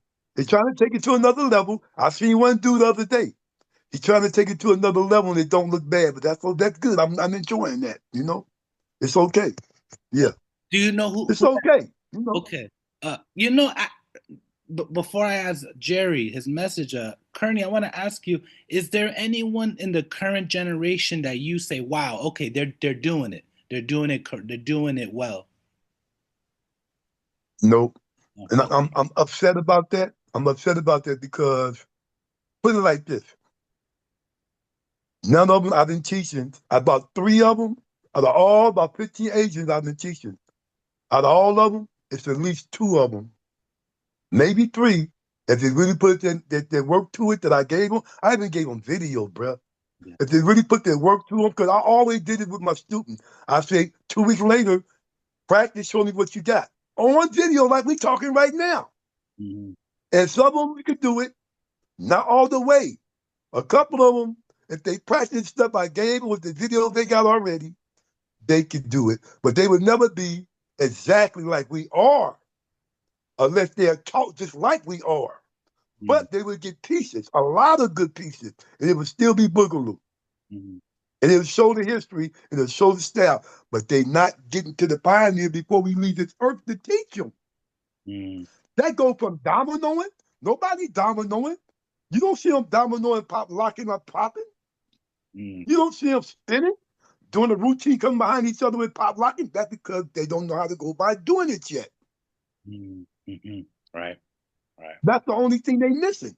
And popping and pop locking, the 2 that they missing in Boogaloo, is basically, let me tell you something. People Boogaloo back in the day, one-on-one did all that, but they was coming to watch groups back then, man, when we was dancing, because when we danced, it stopped a lot of violence. On Friday, when we performed, Tony, Mark could tell you that, when we performed, instead of going to house parties on Fridays, they'd come to the shows.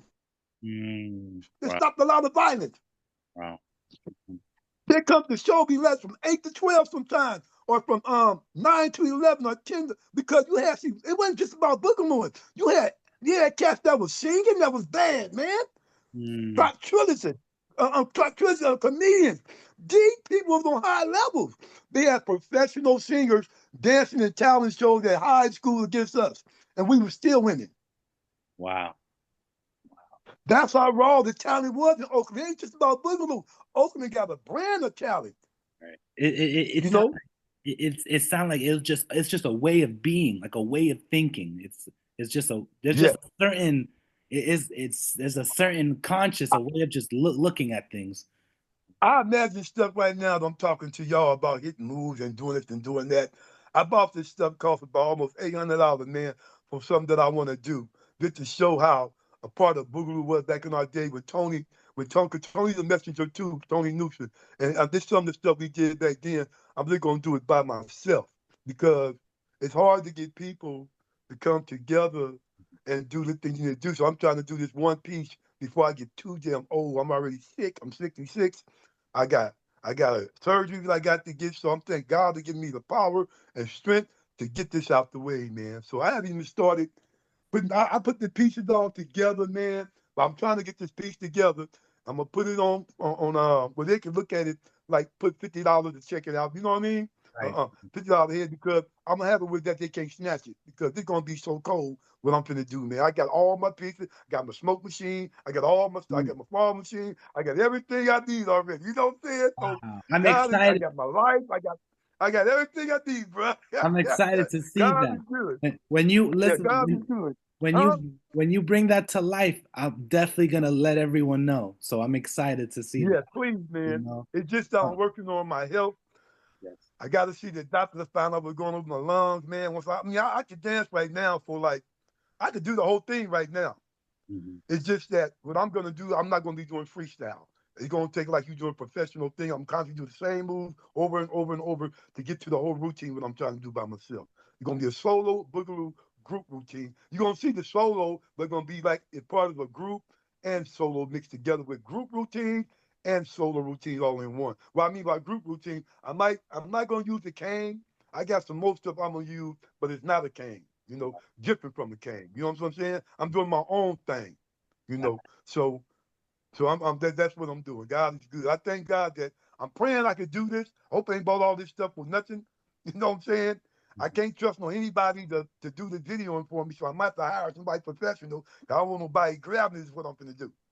you know? I'm excited. Yeah, but God is good, man. God is good. This is what I've been working on for a while. I wish that man you got online to do it with me because oh my God, we talking about us all the time. Should be talking about Tony Newsome, man.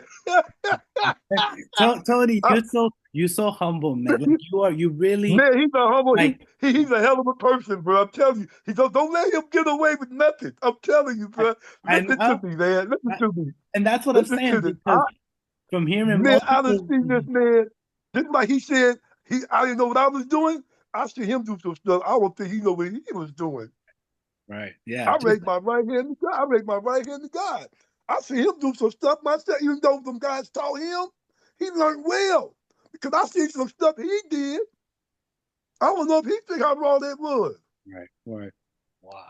Because you can't really see yourself dancing. You can't really see yourself dancing, man, unless you video yourself or you got a camera. Back then, we wasn't doing a whole lot of that. That's why you don't see all the pictures that we had back then for everybody. And we had all that stuff back then. Right now, today, the Gong Show, that was the weakest link. Mm, All the shows we did in the Bay Act Tony, the Gong Show was the weakest link. wow, That's the weakest routine we ever did. man, and that All that we did was cross our legs and move our shoulders and pose and do the cane like that and all that kind of stuff. no, that makes me wish, man, that YouTube was back in the day so we could watch all like to see It can all of still it. happen today. It can It still can. happen You're right. today. You're right. It can. You're right. I But want. it's up to y'all. It's up to y'all. It's up to y'all to get the bodies. Because what needs to be done is a Boogaloo group routine. Mm, hmm. And that man is on the line with us. Y'all need to see him. I don't know how healthy he is to do it, but he looks healthy to me. But Tony, that's another man y'all need to see. Y'all need to see what dinosaur really looked like. I Man, mean, I, Tony, I, I tremble, you I need tremble to. vibrate dinosaur, huh? To, But he Tony, had, and see, you gotta remember, certain people look like a dinosaur. To me, Newsom looked like a dinosaur, and Albert Milton looked like a dinosaur. That's just my opinion. Them the two I know that look like dinosaurs. man, Tony, you gotta make a clip, something short someday, just like 20 seconds. I feel it would just be so just to see 20 seconds or I something. don't care if you got a pain. I don't care if you got a pain. Get him on film, bro, please. I'll tell you I what I don't care if could you got do. a I I could don't care if you still got do a my pain. Mac Daddy lean. So I might do the lean turn. Anything, man, that would be beautiful for just to have preserved, man, to share. I mean, it's not like I was as a teenager, obviously, Yeah, but I can still lean pretty good. yeah, I'm gonna Jerry. tell you, man. I seen that man do some stuff, bro. And one thing I gotta say about Tone, he went everywhere to see this stuff. Wow. Tone spread his wings, man. That's why he know. You know, he became a black messenger. He'll always be a black messenger. Tone is the original black messenger, man. Wow. You Wow. know, even though I was the tallest at the time, and he was right in front of me. But man, that purple and beige we had on Tony with our names on them sweaters, boy, that was raw, wasn't it? With them It light was bulbs in our head, raw, with raw. them light bulbs in our head, Tone, with them light bulbs in our It was raw. That was a raw routine. It was. Uh, The crowd responded. We knew we had turned it up. That's what the messengers did though back then. They turned it out on the regular. No joke. He's not exaggerating. They used to turn it out. OUT out exclamation point. I gotta. I want to Jerry. I gotta just for the last, last message I want to ask is again the same question I asked to Mark and Kerney. What would be the message you want to tell the future generation of animators? Well, I kind of piggyback on some of what Kerney said because let me just say I was teaching some doctors and some nurses how to do the backslide and some boogaloo movements even while I was in the wheelchair in the hospital this last year. So I've still been teaching even while I was in the wheelchair. Now I'm out the wheelchair and then I'm still doing outpatient physical therapy and all that stuff.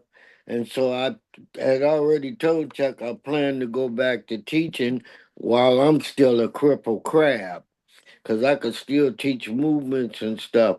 But my point about that is I think what I've learned through the years of teaching and the experience of dancing is when a person better understands what they're doing, then they're better able to do it.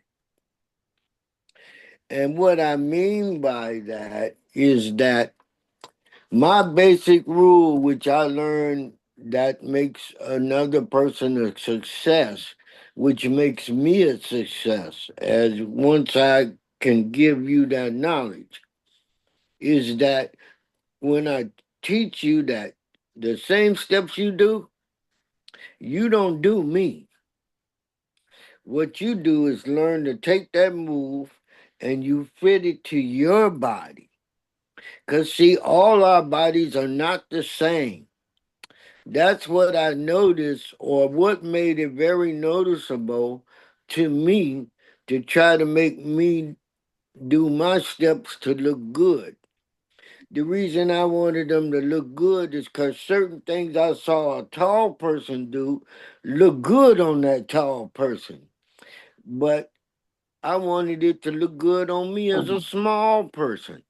Mm-hmm. So what I learned is, and I think some of this goes about the martial arts world, because that was also a big part of our dance scene, was Yes, that he I was. learned the more I fit things to my body, not to that tall person's body, the better I was able to accomplish the move because I had to tweak it. You know what I mean? To fit my body. Martial art plays a big part. You're right, Jerry. And Martial art plays martial a big arts part of Boogaloo. teaches that. And that was a big part of what was going on in our community because of, like I was saying, the oppressive group that was going on, the racial divide and the oppression and the movement. Martial arts was incorporated into a lot of that going on around here. Mm-hmm. And so, But you know, one thing about that, martial art, it teach you how to use and control your body. Mm-hmm. And so in martial art played dancing, a big part. yeah, Martial it art played a did. big part of Boogaloo. He It right. did. Albert Milton was a black belt. Albert It did. Milton was a black belt. And he was raw with that martial art, man. And that's Well, why he was so raw. a lot of all us came out of that school up on 73rd Oh and yeah. MacArthur, Exactly. That's what we West did do. Coast. Bill That's what I do Bill do. That's what I Owens. do know. hmm And you, And martial art plays a big right, Jerry. Martial art plays a and big part. and a lot of that came about and was influenced a lot by Bruce Lee, just hitting the States and making martial art very much commercialized and publicized, and black folks getting in it and doing it, and the Well, for contests me, being on TV and stuff. And well, for me, so martial art. it Well, for had me, martial always art was just been for my body. been a Just, big part of me. You know, mhm. I've been doing it off and on since the 60s. You know what I mean? Yeah, yeah, yeah. And even today, as a crippled crab, part of my physical rehabilitation, they were teaching Tai Chi. So I started studying Tai Chi in a wheelchair because I said, man, I want to teach it from the wheelchair. And I started learning it. And then I'm doing it standing up, with a quad cane. And so I'm still doing it right today as part of my physical therapy, Oh, in order for you to move, you got to And be able to move in position, man. a lot of that's incorporated into the dance, you know. Exactly. So my basic principle when I'm teaching is to I had to tell share my with the students that. person to learn to do the things to fit them to your body. Martial What I art helps see you a move lot your of body poppers around. is they do the same thing over and over again. One heavy person do some movements, and the light person, they do the same thing. But they don't do it to fit to their body. They do it to what they saw the other person do. Right. If you When work you be to seeing fit me it, doing, when I be doing things on video and stuff, I constantly do a whole lot of certain things because if you show other stuff, see, they take stuff from you. People take stuff from you, take stuff from you, take stuff from you, and use it against you. So you got to be careful what you put out. That's why you what don't see me putting a whole lot of stuff out. You might see me doing a whole lot of some of the same stuff because it's like an exercise to me now. And I just don't do anything from going to the ground. You'll hardly never see me on the ground or going here or going there because you put too much stuff out, they're going to steal your shit. yeah, that's true. You That's know, why, you know what I'm saying? like I'm just telling the truth, man. shared, Because, when the people come to me and come learn, then one of the yeah. main things I'm gonna do is make sure you understand what the hell you doing. Right. Yeah, so I exercise with it. It's an So when exercise you to me, man. walk away, if you I get up and, understand exercise with it. what you doing, you'll do it better. Right. Yeah. Because Oh, you'll yeah, know without a doubt. why you God is doing good. Mm-hmm. Wow. Oh, Practice make perfect. Put it like that. Boogaloo, you got to practice like Mark said. You got to practice 2 and 3 hours a day. You got to love what you do. See, it's yeah, a difference. If you love what you you do, still got you'll be to great with love it. it. You'll be great. I, I wanna I wanna thank you, Mark Newsome, to Anthony Newsome, Jerry the Worm, Kerney Mayers for coming into this space and sharing so much treasure. Like this is beyond just dance at this point. Everything that we've talked about is this is like life, just human experience and going beyond the movement. So I want to thank you guys Yeah. for taking time to do this. Again, I want to thank Bryce for connecting me with Tony Newsome, Jerry the Worm, and everyone here that asked questions and was part of this dialogue we've had.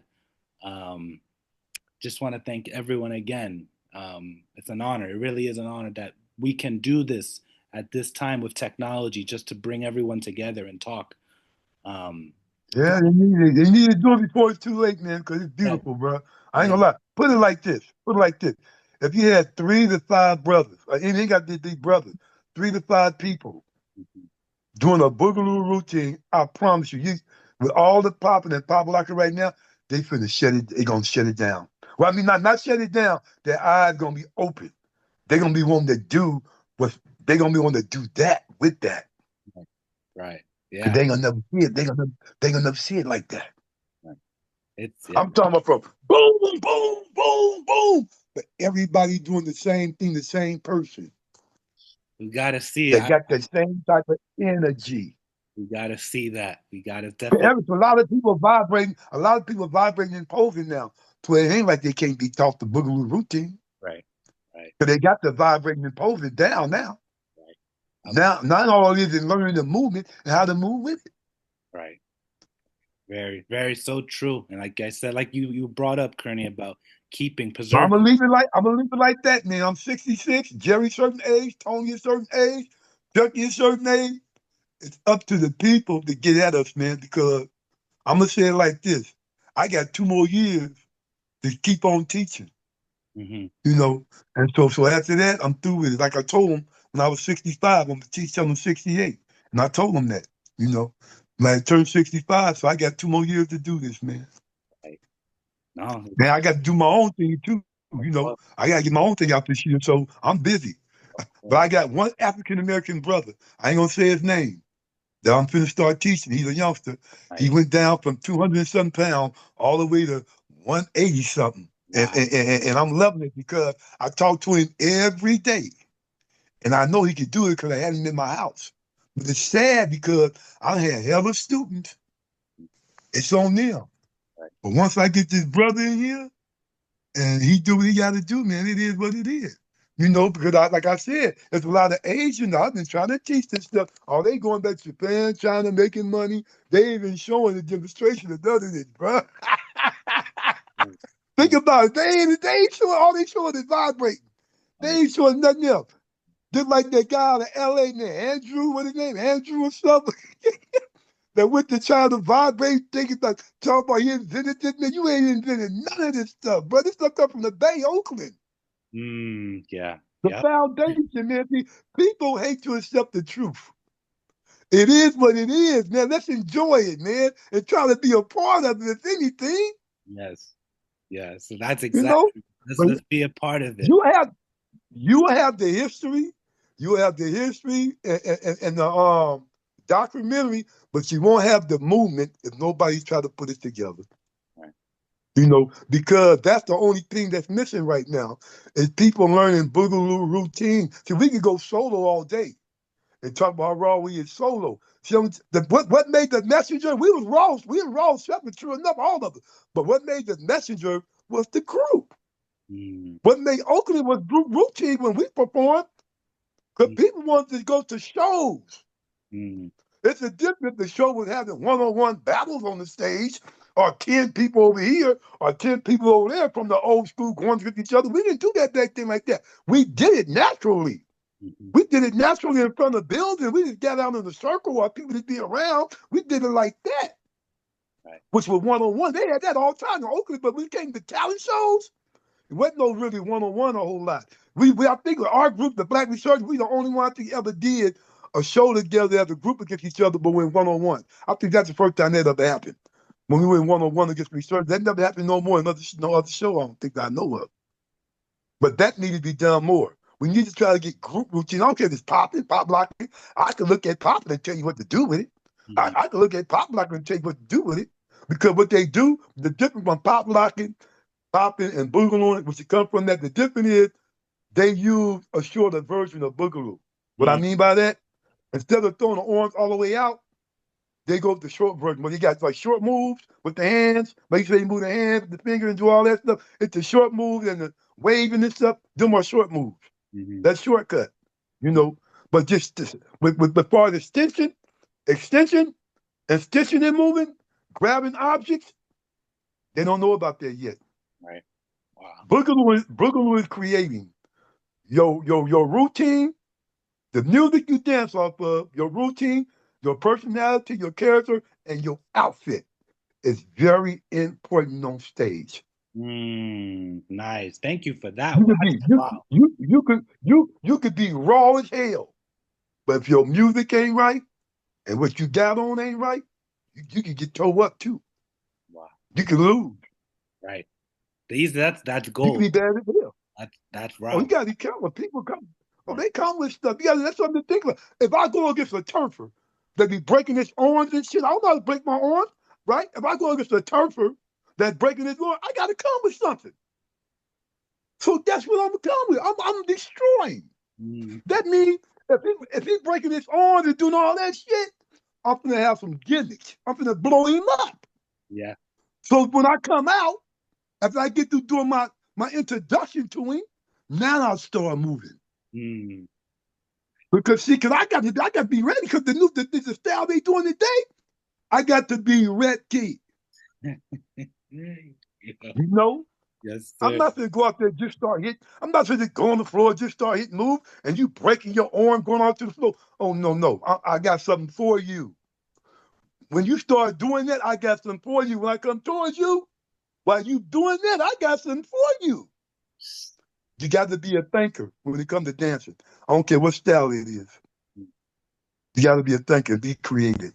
That's all I got to say. I love all of y'all. I'm gonna get your number, Mark, from Chucky too, man. I love you, Jerry, man. Thank you, bro. Everybody that's on, God bless y'all, man. Love, Yes. hey, God, self, and family. God and family. Watch what you touch, hold, and handle around people, places, and things. Even though we have to be happy, even though we're living among the storm. It's a big old fire right now in the world, y'all. We have to love each other and care and believe in God for real. You know what I mean? Because there's a lot of things that's going to take place. So it's a blessing that we even on this thing talking to each other right now. Right. You know, Yes, it because is. tomorrow not promised, but for real, tomorrow not promised at all for real in these days. Right. You know, it's a different yesterday. We can say, oh, I'll be all right. No, not today. We can't say that all the time. We got to be prayed up now and ask the Lord to guide us and give us the power of discernment to protect and keep His veil around us. Right. You know? Right. Wow. Thank Yeah. you. Thank you again. Thank you, Mark. Thank you, Jerry, Kerney. Mark, Mark and Jerry, I'm gonna just text you after this, just to make sure. I know I want to send the footage to you, Jerry, that you can have this. And then Yeah. Mark, we also talked a little bit as well about moving forward. So I'm just gonna give you guys a text real quick after this.